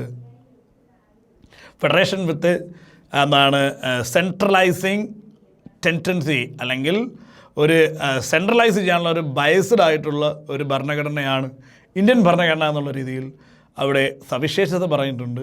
ആ സവിശേഷതയിൽ ഇത് വളരെ കൃത്യമായിട്ട് ഇവർ 4 പേരും അഭിപ്രായപ്പെട്ട അഭിപ്രായങ്ങളും അതേ ടെക്സ്റ്റ് ബുക്കിൽ കൃത്യമായി പറഞ്ഞിട്ടുണ്ട്. വളരെ ഇമ്പോർട്ടൻ്റ് ആണ്. ഓക്കെ, ക്വസ്റ്റ്യൻ നമ്പർ 8 എന്താണ് നിങ്ങൾ സ്ക്രീനിൽ കാണുന്നത്? ഈ സവിശേഷതകളൊക്കെ ഉണ്ടല്ലോ, അല്ലെങ്കിൽ ഈ പ്രൊവിഷൻസൊക്കെ ഉണ്ടല്ലോ, ഏതൊക്കെ ഭരണഘടനയിൽ നിന്നാണ് നമ്മൾ കടമെടുത്തിരിക്കുന്നത് എന്നുള്ളതാണ് ചോദ്യം. നമുക്ക് നോക്കാം. കോൺസ്റ്റിറ്റ്യൂഷണൽ പ്രൊവിഷൻ ഓഫ് ഇന്ത്യയും കോൺസ്റ്റിറ്റ്യൂഷൻ ഫ്രം വിച്ച് അഡോപ്റ്റഡ്, എവിടെ നിന്നാണ് അത് അഡോപ്റ്റ് ചെയ്തിരിക്കുന്നത്? അതും ചോദിച്ചിരിക്കുന്നത് KS 2020 KS പരീക്ഷയിൽ ഫസ്റ്റ് പേപ്പറിലാണ് ചോദിച്ചിരിക്കുന്നത്. അപ്പോൾ നമുക്ക് ആ പ്രൊവിഷൻസ് നമുക്ക് ഓരോന്ന് നോക്കാം. കൺകറൻറ്റ് ലിസ്റ്റ് എവിടെ നിന്നാണ്? കൺകറൻറ്റ് ലിസ്റ്റ് വേറെ ഒന്നുമല്ല, ഓസ്ട്രേലിയൻ ഭരണഘടനയിൽ നിന്നാണ്. എന്ന് പറഞ്ഞു കഴിഞ്ഞാൽ അതിന് നേരെ തന്നെ അത് കിടപ്പുണ്ട് അല്ലേ? 1A ആണ്, റൈറ്റ്.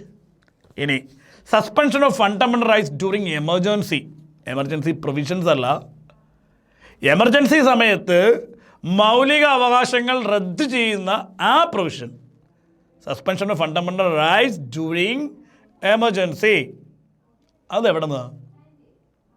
അത് വെയ്മർ കോൺസ്റ്റിറ്റ്യൂഷൻ ഓഫ് ജർമ്മനിയുടെ വെയ്മർ കോൺസ്റ്റിറ്റ്യൂഷൻ നിന്നാണത് നമ്മൾ കടമെടുത്തിരിക്കുന്നത്. അതും അതിന് നേരെ തന്നെ കിടപ്പുണ്ട്. ദാറ്റ് മീൻസ് 2B ആണ്. Then method of election of the president, രാഷ്ട്രപതിയെ തിരഞ്ഞെടുക്കുന്ന രീതി, രാഷ്ട്രപതി തിരഞ്ഞെടുപ്പിൻ്റെ രീതി, മെത്തേഡ്, മാനർ എന്ന് വേണമെങ്കിൽ നമുക്ക് പറയാം. അതെവിടെ നിന്നാണ്? അത് ഐറിഷ് കോൺസ്റ്റിറ്റ്യൂഷൻ എന്നാണ് നമ്മൾ കടമെടുത്തിരിക്കുന്നത്. അതും അതിന് നേരെ തന്നെ ഉണ്ട്. അപ്പോൾ 3C. ദെൻ റെസിഡ്യൂവൽ പവേഴ്സ്, അവശിഷ്ട അധികാരങ്ങൾ. അപ്പോൾ നിയമനിർമ്മാണ പ്രക്രിയയിൽ അല്ലെങ്കിൽ നിയമനിർമ്മാണ അധികാരങ്ങളുടെ ഡിസ്ട്രിബ്യൂഷൻ, വിതരണത്തിൽ, അല്ലെങ്കിൽ ആ സബ്ജക്റ്റുകളുടെ ഡിസ്ട്രിബ്യൂഷൻ ഓഫ് ലെജിസ്ലേറ്റീവ് സബ്ജക്ട്സ് എന്നാണ് പറയുന്നത്. നിയമനിർമ്മാണ വിഷയങ്ങളുടെ വിതരണത്തിൽ നമുക്കറിയാം യൂണിയൻ ലിസ്റ്റുണ്ട്, കൺകറൻറ്റ് ലിസ്റ്റുണ്ട്, സമവർത്തി ലിസ്റ്റ് എന്നറിയപ്പെടുന്ന കൺകറൻറ്റ് ലിസ്റ്റുണ്ട്, സ്റ്റേറ്റ് ലിസ്റ്റുണ്ട്. ഇതിലൊന്നും പെടാത്ത വിഷയങ്ങളെ നമ്മൾ എന്തിൽ ഉൾപ്പെടുത്തുന്നു? റെസിഡ്യൂറി പവേഴ്സ്, അവശിഷ്ട അധികാരം. അത് എവിടെയെന്നാണ് നമ്മൾ കടമെടുത്തിരിക്കുന്നുള്ളതാണ്. അത് നമ്മൾ കടമെടുത്തിരിക്കുന്നത് എവിടെ നിന്നാണ്? കനേഡിയൻ കോൺസ്റ്റിറ്റ്യൂഷനിൽ നിന്ന് തന്നെയാണ്. അതും അതിന് നേരെ തന്നെ കിടപ്പുണ്ട്. അപ്പോൾ 4D. Then amendment of the constitution, Indian ഭരണഘടനയുടെ അമെൻമെൻറ്റ്, ഭേദഗതി, അത് നമ്മൾ എവിടെ നിന്നാണ് കടമെടുത്തിരിക്കുന്നത്? അത് സൗത്ത് ആഫ്രിക്കൻ കോൺസ്റ്റിറ്റ്യൂഷൻ എന്നാണ്. അതും അതിന് നേരെ തന്നെ കിടപ്പുണ്ട്.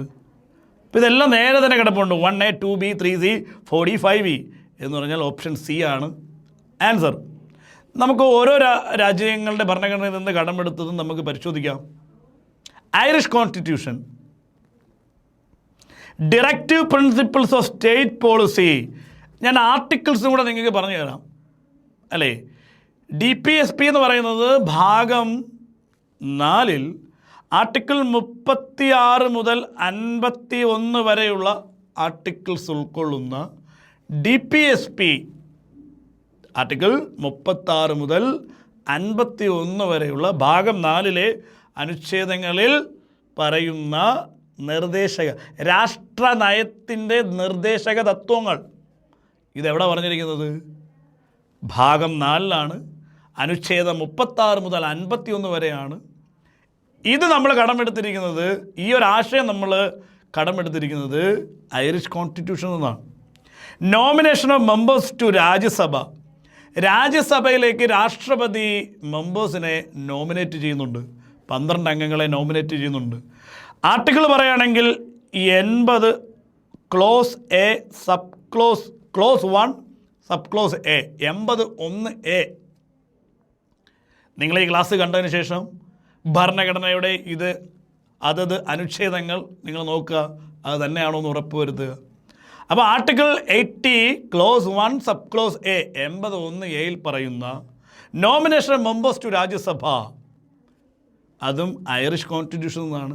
Then and method of election of president, രാഷ്ട്രപതിയെ തിരഞ്ഞെടുക്കുന്ന രീതി കൃത്യമായി ആർട്ടിക്കിൾ പറയുകയാണെങ്കിൽ 55 നിങ്ങൾ നോക്കിയാൽ മതി. Manner of election of president, രാഷ്ട്രപതിയെ തിരഞ്ഞെടുക്കുന്ന രീതി, ആർട്ടിക്കിൾ 55. അപ്പോൾ ഇത് 3 DPSP, രാജ്യസഭാ മെമ്പേഴ്സിൻ്റെ nomination of members of Rajya Sabha, and method of election of president, രാഷ്ട്രപതിയെ തിരഞ്ഞെടുക്കുന്ന രീതി, മാനർ. കൃത്യമായ ആർട്ടിക്കിൾസ് പറയുകയാണെങ്കിൽ 36 മുതൽ 51 ഭാഗം 4 36 മുതൽ 51 വരെ പ്രതിപാദിച്ചിരിക്കുന്ന രാഷ്ട്രനയത്തിൻ്റെ നിർദ്ദേശ തത്വങ്ങൾ. 2 പറയുന്നത് nomination of members to Rajya Sabha, article 81A. 3 പറയുന്നത് method of election of president. ഇത് 3 എന്താണ്? ഐറിഷ് കോൺസ്റ്റിറ്റ്യൂഷനാണ്. ഇതിൽ നിങ്ങൾ ബോൾഡായിട്ട് കാണുന്ന സാധനമാണ് നിങ്ങൾ ആ ചോദ്യപേപ്പറിൽ കണ്ട method of election of president. Okay, അത് കനേഡിയൻ കോൺസ്റ്റിറ്റ്യൂഷൻ, കാനഡയുടെ കോൺസ്റ്റിറ്റ്യൂഷൻ എന്തൊക്കെയാണ്? Federation with a strong centre, ഫെഡറേഷനാണ് പക്ഷേ ശക്തമായിട്ടുള്ള കേന്ദ്ര ഗവൺമെൻറ്റുള്ള ഫെഡറേഷനാണ്. ഫെഡറേഷൻ എന്ന് പറഞ്ഞാൽ സംസ്ഥാനങ്ങളുടെ ഒരു കൂട്ടം, സംസ്ഥാനങ്ങൾ യൂണിറ്റായിട്ടുള്ള ഒരു കൂട്ടം, അല്ലെങ്കിൽ ആ ഒരു സംഘത്തെയാണ് നമ്മൾ ഫെഡറേഷൻ എന്ന് പറയുന്നത്. പക്ഷെ ഫെഡറേഷൻ ആണെങ്കിൽ പോലും ഒരു സ്ട്രോങ് സെൻറ്ററുള്ള ഫെഡറേഷനാണ്. ആ ഒരു രീതിയിലുള്ള ഒരു ടൈപ്പ് ഓഫ് പൊളിറ്റി അല്ലെങ്കിൽ ആ ഒരു സവിശേഷത നമ്മൾ കടമെടുത്തിരിക്കുന്നത് കനേഡിയൻ കോൺസ്റ്റിറ്റ്യൂഷനിൽ നിന്നാണ്. അതുപോലെ residuary powers in the centre, ഞാൻ നേരത്തെ പറഞ്ഞതുപോലെ റെസിഡ്യൂറി പവർ, അവശിഷ്ടാധികാരങ്ങൾ, അത് കേന്ദ്രത്തിലാണ്, അല്ലെങ്കിൽ വെസ്റ്റ് വിത്ത് പാർലമെൻറ്റ്, കേന്ദ്രത്തിൻ്റെ നിയമനിർമ്മാണ മണ്ഡലമായിട്ടുള്ള പാർലമെൻറ്റ്, അതിലാണ് നിക്ഷിപ്തമായിരിക്കുന്നത് ഈ അവശിഷ്ടാധികാരം എന്നുള്ള പ്രൊവിഷൻ നമ്മൾ കടമെടുത്തിരിക്കുന്നത് കനേഡിയൻ കോൺസ്റ്റിറ്റ്യൂഷനാണ്. ആർട്ടിക്കിൾ കൃത്യമായി പറയുകയാണെങ്കിൽ 248 248. നിങ്ങൾ നോക്കുക 248 ആണോ എന്നുള്ളതൊക്കെ നിങ്ങൾ ഈ PYQൻ്റെ ഈ ഒരു വീഡിയോ കണ്ടതിന് ശേഷം നിങ്ങൾ പരിശോധിച്ച് നോക്കുക, ഈ ആർട്ടിക്കിൾസ് കറക്റ്റ് ആണോ എന്നുള്ളത് നിങ്ങളുടെ കണ്ട് ബോധ്യപ്പെടുക. Okay, and appointment of state governors by the centre. Okay, അടുത്തെന്താണ്? സംസ്ഥാന ഗവർണർമാരെ കേന്ദ്രം നിയമിക്കുന്നത്. നമ്മുടെ സംസ്ഥാന ഗവർണർമാരെ നിയമിക്കുന്നത് ഇന്ത്യൻ രാഷ്ട്രപതിയാണ്. ആർട്ടിക്കിൾ 155 155 പരിശോധിക്കുക. അപ്പോൾ ഇത് 3 federation with a strong centre, residuary powers in the centre, and appointment of state governors by the centre. ഇത് 3 കനേഡിയൻ കോൺസ്റ്റിറ്റ്യൂഷനാണ്. അടുത്ത നമുക്ക് ഓസ്ട്രേലിയൻ കോൺസ്റ്റിറ്റ്യൂഷനിലേക്ക് വരാം. അവിടെ നിങ്ങൾ ക്വസ്റ്റ്യനിൽ കണ്ട കൺകറൻ്റ് ആണ്. മുന്നേ ഉള്ളതിൽ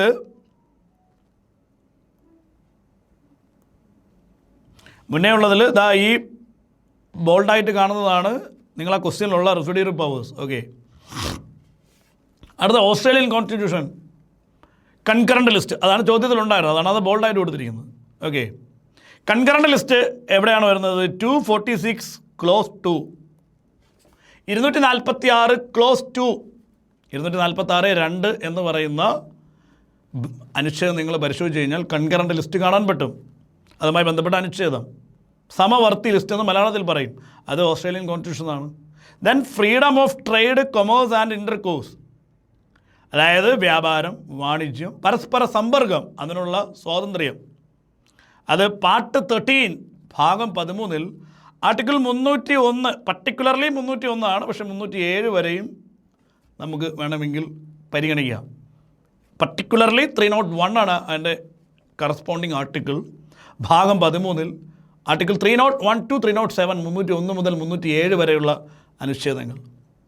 ഫ്രീഡം ഓഫ് ട്രേഡ്, ഇൻ്റർകോഴ്സ്, വ്യാപാരം, വാണിജ്യം, പരസ്പര സമ്പർക്കം, അതിനുള്ള സ്വാതന്ത്ര്യം, അതും ഓസ്ട്രേലിയൻ കോൺസ്റ്റിറ്റ്യൂഷനാണ്. അപ്പോൾ കൺകറൻറ്റ് ലിസ്റ്റ് ഓർത്ത് വയ്ക്കാനായിട്ട് കൺകറൻറ്റ് ലിസ്റ്റ് ട്രേഡ് എന്ന് ഓർത്താലും മതി, ബാക്കിയൊന്നും നമ്മളിരുന്ന് കാണാൻ പഠിക്കണ്ട. ട്രേഡ്, കൊമേഴ്സ്, ഇൻ്റർകോഴ്സ് എന്നുള്ളത് അല്ലേ. കൺകറൻറ്റ് ലിസ്റ്റ്, ട്രേഡ്, അങ്ങനെ ഒരു കീ വേർഡുകൾ വെച്ച് ഓർത്ത് വയ്ക്കുക. പിന്നെ വളരെ ഇമ്പോർട്ടൻ്റ് ആയിട്ടുള്ള joint sitting of the 2 house of parliament, article 108, 108 പറഞ്ഞിരിക്കുന്ന ജോയിൻറ്റ് സിറ്റിംഗ്. ഓക്കെ, അപ്പോൾ ഇത്രയുമാണ് ഓസ്ട്രേലിയൻ കോൺസ്റ്റിറ്റ്യൂഷനിൽ നിന്ന് നമ്മൾ കടമെടുത്തിരിക്കുന്ന 3 എണ്ണം ഇമ്പോർട്ടൻ്റ് ആയിട്ട്. Concurrent list, freedom of trade, commerce and intercourse, and joint sitting of 2 houses of parliament, 108. Then Weimar constitution of Germany, ഞാൻ നേരത്തെ പറഞ്ഞ പോലെ ജർമ്മനിയുടെ വെയ്മർ കോൺസ്റ്റിറ്റ്യൂഷൻ എന്നറിയപ്പെടുന്ന കോൺസ്റ്റിറ്റ്യൂഷനിൽ നിന്ന് നമ്മൾ കടമെടുത്തിരിക്കുന്നത് ഒരെണ്ണമാണ് emergency provisions relating to suspension of fundamental rights, article 358 and 359. 358, 359 ഈ 2 articles, suspension of fundamental rights, emergency provision relating to suspension of fundamental rights, ഇതാണ് നമ്മൾ വെയ്മർ കോൺസ്റ്റിറ്റ്യൂഷൻ എന്ന് കടമെടുത്തിരിക്കുന്നത്. Then procedure for amendment of the constitution and election of members of Rajya Sabha. Amendment, ഭരണഘടന ഭേദഗതി ചെയ്യുന്ന provision, അത് നമ്മൾ കടമെടുത്തിരിക്കുന്നത് സൗത്ത് ആഫ്രിക്കൻ കോൺസ്റ്റിറ്റ്യൂഷനാണ്, ആർട്ടിക്കിൾ 368, 368 അനുച്ഛേദം.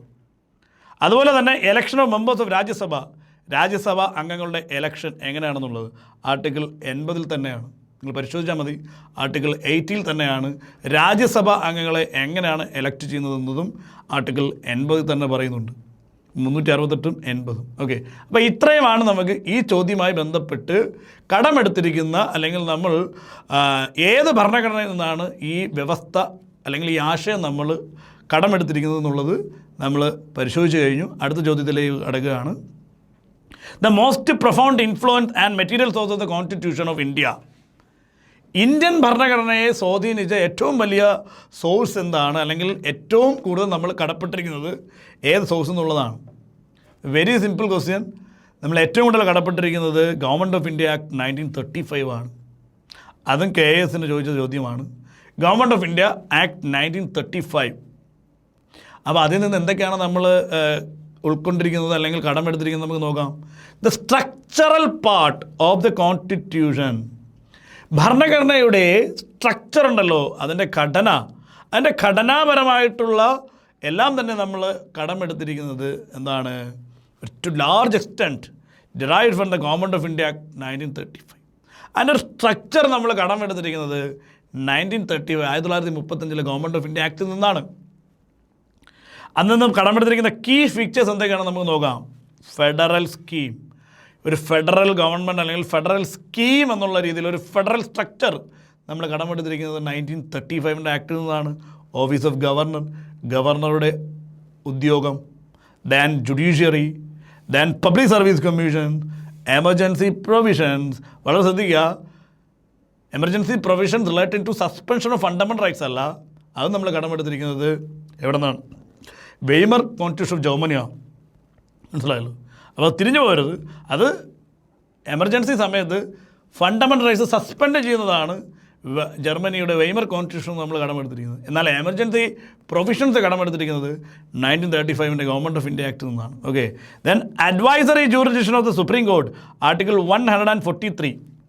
സുപ്രീം കോടതിക്ക് രാഷ്ട്രപതിക്ക് എന്തെങ്കിലും നിയമപ്രശ്നങ്ങളിൽ അഭിപ്രായം തേടേണ്ടതുണ്ടെങ്കിൽ സുപ്രീം കോടതിയോട് അഭിപ്രായം ആരായുന്ന, അതിന്മേൽ സുപ്രീം കോടതി ഉപദേശം നൽകുന്ന ആർട്ടിക്കിൾ 143, അത് സുപ്രീം കോടതിയുടെ ഒരു ജൂറിസ്ഡിക്ഷനാണ്, അതിൻ്റെ ഒരു അധികാരപരിധിയാണ്, അല്ലെങ്കിൽ മലയാളത്തിൽ മറ്റൊരു വേർഡ് അധികാരിത എന്നും പറയും. അപ്പോൾ സുപ്രീം കോടതിയുടെ അധികാരിതയിൽപ്പെടുന്ന അഡ്വൈസറി ജൂറിസ്ഡിക്ഷൻ എന്ന് പറയുന്നത് എന്താണ്, ഉപദേശിക്കാൻ ഉള്ള അധികാരം. രാഷ്ട്രപതിയെ. 143 ആർട്ടിക്കിൾ. അത് നമ്മൾ ഗവൺമെൻറ് ഓഫ് ഇന്ത്യ ആക്ട് 1935 എന്നാണ് എടുത്തിരിക്കുന്നത്. അത് കൃത്യമായി അതിനകത്തൊരു സെക്ഷൻ തന്നെ ഉണ്ട്. അതെനിക്ക് എൻ്റെ ഓർമ്മ ശരിയാണെങ്കിൽ അത് section 213 of government of India act ആണ്. നിങ്ങളൊന്ന് പരിശോധിച്ചിട്ട് അതും കൂടി നിങ്ങൾ കമൻറ്റിൽ രേഖപ്പെടുത്തുക. അത് government of India act 1935 section 213 ആണോ 213 നിന്നാണോ നമ്മളിത് കടം എടുത്തിരിക്കുന്നതെന്നും കൂടെ നിങ്ങൾ പരിശോധിച്ചതിന് ശേഷം അതും കൂടെ കമൻറ്റായി രേഖപ്പെടുത്തുക. എൻ്റെ ഓർമ്മയിൽ നിന്ന് ഞാൻ പറഞ്ഞതാണ്. Section 213 of government of India act ആണ് advisory jurisdiction of the supreme court. നിങ്ങളത് ഒന്ന് ഉറപ്പ് വരുത്തിയിട്ട് കമൻറ്റ് ബോക്സിൽ നിങ്ങളത് രേഖപ്പെടുത്തുക. ഓക്കെ. ദെൻ അഡ്മിനിസ്ട്രേറ്റീവ് ഡീറ്റെയിൽസ്, ഭരണപരമായിട്ടുള്ള മറ്റ് വിശദാംശങ്ങളെല്ലാം തന്നെ എന്താണ് 1935 ഗവൺമെൻറ് ഓഫ് ഇന്ത്യ ആക്ട് എന്നാണ്. അതായത് നമുക്ക് ഇതിൻ്റെ ഒരു സ്ട്രക്ചറൽ പാർട്ട്, ഇതിൻ്റെ ഒരു ഘടനാപരമായിട്ടുള്ള എല്ലാ കാര്യങ്ങളും എടുത്തിരിക്കുന്നത് ഗവൺമെൻറ് ഓഫ് ഇന്ത്യ ആക്ടിൽ നിന്നാണ്. ഏറ്റവും കൂടുതൽ നമ്മൾ കടം എടുത്തിരിക്കുന്നതും ഗവൺമെൻറ് ഓഫ് ഇന്ത്യ ആക്ട് 1935 നിന്നാണ്. അതുകൊണ്ട് തന്നെ the blueprint of the Indian constitution എന്നറിയപ്പെടുന്നതും 1935 ഗവൺമെൻറ് ഓഫ് ഇന്ത്യ ആക്ടാണ്. ഓക്കെ. അപ്പോൾ നമുക്ക് ഈ എപ്പിസോഡിലെ അവസാനത്തെ ക്വസ്റ്റ്യനിലേക്ക് കിടക്കുകയാണ്. Question number 10. With reference to the source of Indian Constitution, which one of the following pairs is not correctly matched? അപ്പോൾ ഇനി നിങ്ങൾക്കത് പറയാൻ കഴിയും. കാരണം നിങ്ങൾ കടമെടുത്തിരിക്കുന്നത് കഴിഞ്ഞ ചോദ്യത്തിൽ പരിശോധിച്ചു. അതും KS ചോദിച്ചതാണ്. പക്ഷേ 65/2020 ചോദ്യമാണ്. അതേ വർഷം തന്നെ സപ്ലിമെൻ്ററി ആയിട്ട് ടീച്ചിങ് സ്റ്റാഫിന് നടത്തിയ പ്രിലിംസിൻ്റെ ഫസ്റ്റ് പേപ്പറാണ് KSൻ്റെ. അതിൽ ചോദിച്ച ചോദ്യമാണ് നിങ്ങൾ സ്ക്രീനിൽ കാണുന്നത്. അപ്പോൾ നമുക്ക് അതൊന്ന് പരിശോധിച്ച് നോക്കാം. UK constitution law making procedure എന്ന് പറഞ്ഞു കഴിഞ്ഞാൽ നിയമനിർമ്മാണ നടപടിക്രമം, നിയമം നിർമ്മിക്കുന്ന നടപടിക്രമമുണ്ടല്ലോ, ലീഗൽ പ്രൊസീജിയർ എന്നൊക്കെ നമുക്ക് പറയാം. മനസ്സിലായല്ലോ? ലോ മേക്കിംഗ് പ്രൊസീജിയർ അല്ലെങ്കിൽ ലീഗൽ അല്ല, സോറി, ലെജിസ്ലേറ്റീവ് പ്രൊസീജിയർ എന്ന് പറയാം അല്ലേ? അത് ശരിയാണോ എന്ന് പറയുന്നത് നിങ്ങൾ? അത് ബ്രിട്ടീഷ് കോൺസ്റ്റിറ്റ്യൂഷൻ അല്ലെങ്കിൽ UKയുടെ കോൺസ്റ്റിറ്റ്യൂഷൻ ആണോ? ആണ്. നമ്മുടെ നിയമനിർമ്മാണ നടപടിക്രമം അല്ലെങ്കിൽ ലെജിസ്ലേറ്റീവ് പ്രൊസീജിയർ അല്ലെങ്കിൽ ലോ മേക്കിംഗ് പ്രൊസീജിയർ എന്ന് പറയുന്നത് നമ്മൾ ബ്രിട്ടീഷ് കോൺസ്റ്റിറ്റ്യൂഷനിൽ നിന്ന് കടമെടുത്തതാണ്. അപ്പോൾ അത് ശരിയാണ്.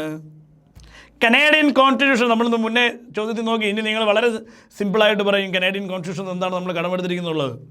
കനേഡിയൻ കോൺസ്റ്റിറ്റ്യൂഷൻ നമ്മൾ കടമെടുത്തിരിക്കുന്നത് ഫെഡറേഷൻ വിത്ത് സ്ട്രോങ് സെൻറ്റർ, അത് കനേഡിയൻ കോൺസ്റ്റിറ്റ്യൂഷനാണ്. US കോൺസ്റ്റിറ്റ്യൂഷൻ തൽക്കാലം അവിടെ നിൽക്കട്ടെ. നമുക്ക് ഐറിഷ് കോൺസ്റ്റിറ്റ്യൂഷൻ നിങ്ങൾക്ക് അറിയാം, നമ്മൾ കഴിഞ്ഞ ചോദ്യത്തിൽ നോക്കി, directive principle of state policy. അപ്പോൾ അതും ശരിയാണ്.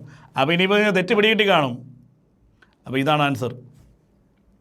സിംഗിൾ സിറ്റിസൺഷിപ്പാണ് ഇന്ത്യയുടെ സിറ്റിസൺഷിപ്പ് എന്ന് പറഞ്ഞു കഴിഞ്ഞാൽ ഇന്ത്യ മഹാരാജ്യത്തിന് ഒറ്റ പൗരത്വമേ ഉള്ളൂ.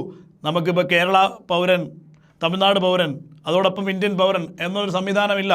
നമുക്ക് ഇന്ത്യ രാജ്യത്ത് മൊത്തം ഒരു പൗരത്വമേ ഉള്ളൂ. ഇന്ത്യൻ പൗരൻ എന്നുള്ളൊരു സംവിധാനമേ നമുക്കുള്ളൂ. അതിനെയാണ് നമ്മൾ സിംഗിൾ സിറ്റിസൺഷിപ്പ് അല്ലെങ്കിൽ ഏക പൗരത്വം എന്ന് പറയുന്നത്. അപ്പോൾ ഏക പൗരത്വം നമ്മൾ എവിടെ നിന്ന് കടമെടുത്തിരിക്കുന്നത്?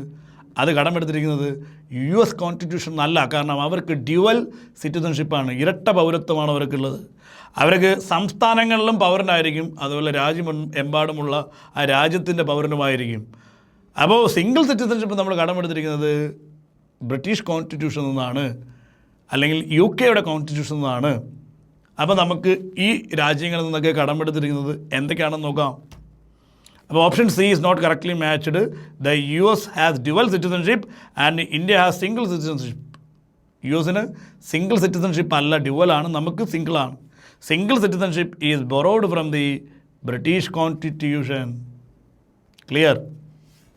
അപ്പോൾ ഏതൊക്കെ രാജ്യത്ത് നിന്ന് നമ്മൾ എന്തൊക്കെ കടമെടുത്തിട്ടുണ്ടെന്ന് നോക്കാം. അമേരിക്കൻ ഭരണഘടനയിൽ നിന്ന് നമ്മൾ ഏറ്റവും ഇമ്പോർട്ടൻ്റ് ഫണ്ടമെൻ്റൽ റൈറ്റ്സ്, മൗലിക അവകാശങ്ങൾ, ഇൻഡിപെൻഡൻസ് ഓഫ് ജുഡീഷ്യറി. അമേരിക്കയുടെ ഇൻഡിപെൻഡൻസ് ഓഫ് ജുഡീഷ്യറി എന്ന് പറയുന്നത് അല്ലേ, അവിടുത്തെ നീതിന്യായ സംവിധാനത്തിൻ്റെ സ്വതന്ത്രമായ നീതിന്യായ വ്യവസ്ഥ, അതാണ് ഇൻഡിപെൻഡൻസ് ഓഫ് ജുഡീഷ്യറി. ജുഡീഷ്യൽ അവലോകനം, judicial review, impeachment of the president, രാഷ്ട്രപതിയെ ഇംപീച്ച് ചെയ്യുന്നത്. ആർട്ടിക്കിളൊക്കെ നമുക്ക് വരുന്ന ചോദ്യങ്ങളിലൊക്കെ നമുക്ക് പരിശോധിക്കാം. Removal of supreme court and high court judge, supreme കോടതി ഹൈക്കോടതി ജഡ്ജിമാർ റിമൂവ് ചെയ്യുന്നത്. പോസ്റ്റ് ഓഫ് വൈസ് പ്രസിഡൻറ്റ്, ഉപരാഷ്ട്രപതിയുടെ ഉദ്യോഗം, ഇതെല്ലാം തന്നെ നമ്മൾ കടമെടുത്തിരിക്കുന്നത് അമേരിക്കൻ ഭരണഘടനയിൽ നിന്നാണ്, US കോൺസ്റ്റിറ്റ്യൂഷൻ നിന്നാണ്. ഓക്കെ. അപ്പോൾ US കോൺസ്റ്റിറ്റ്യൂഷൻ. അപ്പോൾ സിംഗിൾ സിറ്റിസൺഷിപ്പ് US കോൺസ്റ്റിറ്റ്യൂഷൻ അല്ല. US കോൺസ്റ്റിറ്റ്യൂഷൻ നിങ്ങൾ സ്ക്രീനിൽ കാണുന്ന fundamental rights, independence of judiciary, judicial review, impeachment of the president, removal of supreme court and high court judges, post of vice president. ഇനി അടുത്ത British constitution. ഞാൻ നേരത്തെ പോലെ ലെജിസ്ലേറ്റീവ് പ്രൊസീജിയർ, നിയമനിർമ്മാണ നടപടിക്രമം. അതാണ് നിങ്ങൾ നേരത്തെ ലോ മേക്കിംഗ് പ്രൊസീജിയർ എന്ന് കണ്ടത്. നിയമനിർമ്മാണ നടപടിക്രമം അത് നമ്മൾ ബ്രിട്ടീഷ് കോൺസ്റ്റിറ്റ്യൂഷനിൽ കടമെടുത്തതാണ്. പാർലമെൻ്ററി ഗവൺമെൻറ്, നമുക്കുള്ളത് പാർലമെൻ്ററി ഗവൺമെൻറ് സംവിധാനമാണ്. അപ്പോൾ അതൊക്കെ നമ്മൾ ഡീറ്റെയിൽ ആയിട്ട് ക്ലാസ്സിൽ പഠിക്കുന്നതാണ്. എന്താണ് പാർലമെൻ്ററി സിസ്റ്റം ഓഫ് ഗവൺമെൻറ്, എന്താണ് പ്രസിഡൻഷ്യൽ സിസ്റ്റം ഓഫ് ഗവൺമെൻറ് എന്നുള്ളതൊക്കെ നമ്മൾ ക്ലാസ്സിൽ ഡിസ്കസ് ചെയ്യും. അപ്പോൾ ആ പാർലമെൻ്ററി ഗവൺമെൻറ് എന്ന് പറയുന്നത് ബ്രിട്ടീഷ് കോൺസ്റ്റിറ്റ്യൂഷനാണ്. റൂൾ ഓഫ് ലോ, നിയമവാഴ്ച. എന്താണ് നിയമവാഴ്ച എന്നുള്ളത് നമ്മൾ ക്ലാസ്സിൽ ഡിസ്കസ് ചെയ്യുക. അപ്പോൾ റൂൾ ഓഫ് ലോ എന്ന് പറയുന്ന മലയാളത്തിൽ നിയമവാഴ്ച, അത് നമ്മൾ ബ്രിട്ടീഷ് കോൺസ്റ്റിറ്റ്യൂഷനിൽ നിന്ന് കടമെടുത്തതാണ്. സിംഗിൾ സിറ്റിസൺഷിപ്പ്, ഞാൻ നേരത്തെ പറഞ്ഞ പോലെ നമുക്കുള്ള ഏക പൗരത്വം നമ്മൾ ബ്രിട്ടീഷ് ഭരണഘടനയിൽ നിന്ന് കടമെടുത്തതാണ്. ക്യാബിനറ്റ് സിസ്റ്റം, നമുക്ക് നിലവിലുള്ള ഒരു ക്യാബിനറ്റ് സമ്പ്രദായമുണ്ടല്ലോ, ക്യാബിനറ്റ് സമ്പ്രദായം, അത് ബ്രിട്ടീഷ് കോൺസ്റ്റിറ്റ്യൂഷനിൽ നിന്നാണ്. പ്രൊറോഗേറ്റീവ് റിട്സ്, റിട്ട് എവിടെ നിന്നാണ്? ബ്രിട്ടീഷ് ഭരണഘടനയിൽ നിന്നാണ്. പാർലമെൻ്ററി പ്രിവിലേജസ്, പ്രത്യേക അവകാശങ്ങൾ, പാർലമെൻ്ററി പ്രിവിലേജസ്, പ്രത്യേക അവകാശങ്ങൾ. നമുക്ക് കഴിഞ്ഞ സെക്രട്ടേറിയറ്റ് അസിസ്റ്റൻറ്റ് മെയിൻസിന് പഠിക്കാനുള്ളതായിരുന്നു പാർലമെൻ്ററി പ്രിവിലേജസ് എന്ന് പറയുന്നത്. പാർലമെൻ്ററി പ്രത്യേക അവകാശങ്ങൾ അത് ബ്രിട്ടീഷ് ഭരണഘടനയിൽ നിന്നാണ്. ബൈക്യാമറലിസം, ദ്വിമണ്ഡല സഭ, Lok Sabha, Rajya Sabha, legislative assembly and legislative council സംസ്ഥാനങ്ങളിലേക്ക് വരുമ്പോൾ പാർലമെൻ്റ് എന്ന് പറയുന്നത് ഇരുസഭകളുള്ള ഒരു നിയമനിർമ്മാണ മണ്ഡലമാണ്. അതിനാണ് നമ്മൾ ബൈക്യാമറലിസം അല്ലെങ്കിൽ ദ്വിമണ്ഡല സഭ എന്ന് പറയുന്നത്. ഇപ്പോൾ സംസ്ഥാനങ്ങളിലേക്ക് വരികയാണെങ്കിൽ ലെജിസ്ലേറ്റീവ് അസംബ്ലി കാണും, ലെജിസ്ലേറ്റീവ് കൗൺസിലും അതിനോടൊപ്പം കാണും. എല്ലാ സംസ്ഥാനങ്ങളിലും ഇല്ല. അതിനെയാണ് നമ്മൾ ബൈക്യാമറലിസം എന്ന് പറയുന്നത്. അത് ബ്രിട്ടീഷ് ഭരണഘടനയിൽ നിന്ന് കടമെടുത്തതാണ്. ഇതിനടുത്ത കനേഡിയൻ കോൺസ്റ്റിറ്റ്യൂഷൻ നമ്മൾ ഓൾറെഡി പറഞ്ഞതാണ്, കൂടുതൽ വലിച്ചു നീട്ടുന്നില്ല. Federation with strong centre, vesting of residuary powers, appointment of state governors by the centre, അല്ലേ? അപ്പോൾ ഇതിൻ്റെ ആർട്ടിക്കിൾ പറയുകയാണെങ്കിൽ residuary powers 248, appointment of state governors by the centre 155. Irish constitution നമ്മൾ നേരത്തെ ഡിസ്കസ് ചെയ്തതാണ്. Directive principles of state policy, article 36 to 51, 36 മുതൽ 51 വരെ. Then nomination members to Rajya Sabha 81A, 18(1)A, method of election of president, article 55. അപ്പോൾ ഇതെല്ലാം തന്നെ എന്താണ്? ഇത് 81A ആണ്. അപ്പോൾ ഇതെല്ലാം തന്നെ ഐറിഷ് കോൺസ്റ്റിറ്റ്യൂഷനാണ്. DPSP, nomination of members to Rajya Sabha, method of election of president, ഇത് ഐറിഷ് കോൺസ്റ്റിറ്റ്യൂഷനാണ്. ഇത്രയാണ് ആ ഓപ്ഷനിലുള്ള മറ്റ് ഭരണഘടനകൾ. അപ്പോൾ ഇത്രയുമാണ് നമുക്ക് making of the constitution and salient features of the Indian constitution. ഇത്രയും എന്താണ് ചോദ്യങ്ങളാണ് 2020 നിങ്ങൾക്ക് ചോദിച്ചിട്ടുള്ളത്. ഈ രണ്ട് ടോപ്പിക്കിൽ നിന്നും, മേക്കിംഗ് ഓഫ് ദ കോൺസ്റ്റിറ്റ്യൂഷനിൽ നിന്നും സാലിയൻറ്റ് ഫീച്ചേഴ്സ് ഓഫ് ദ കോൺസ്റ്റിറ്റ്യൂഷനിൽ നിന്നും 2020 എന്ന് പറയുന്ന വർഷത്തിൽ ചോദിച്ചിട്ടുള്ള ചോദ്യങ്ങൾ ഇത്രയുമാണ്. അടുത്തൊരു എപ്പിസോഡിൽ നമുക്ക് അടുത്ത ടോപ്പിക്കിൽ നിന്ന്, അതായത് ഇത് കഴിഞ്ഞ് വരുന്ന ടോപ്പിക്കുകളിൽ നിന്ന് ഇന്ത്യൻ ഭരണഘടനയിൽ 2020 ചോദിച്ചിട്ടുള്ള ചോദ്യങ്ങളും അതിൻ്റെ ഉത്തരങ്ങളും അതിൻ്റെ വിശദാംശങ്ങളുമായി നമുക്ക് അടുത്തൊരു എപ്പിസോഡിൽ കാണാം. അതുവരേക്കും നന്ദി. Thank you.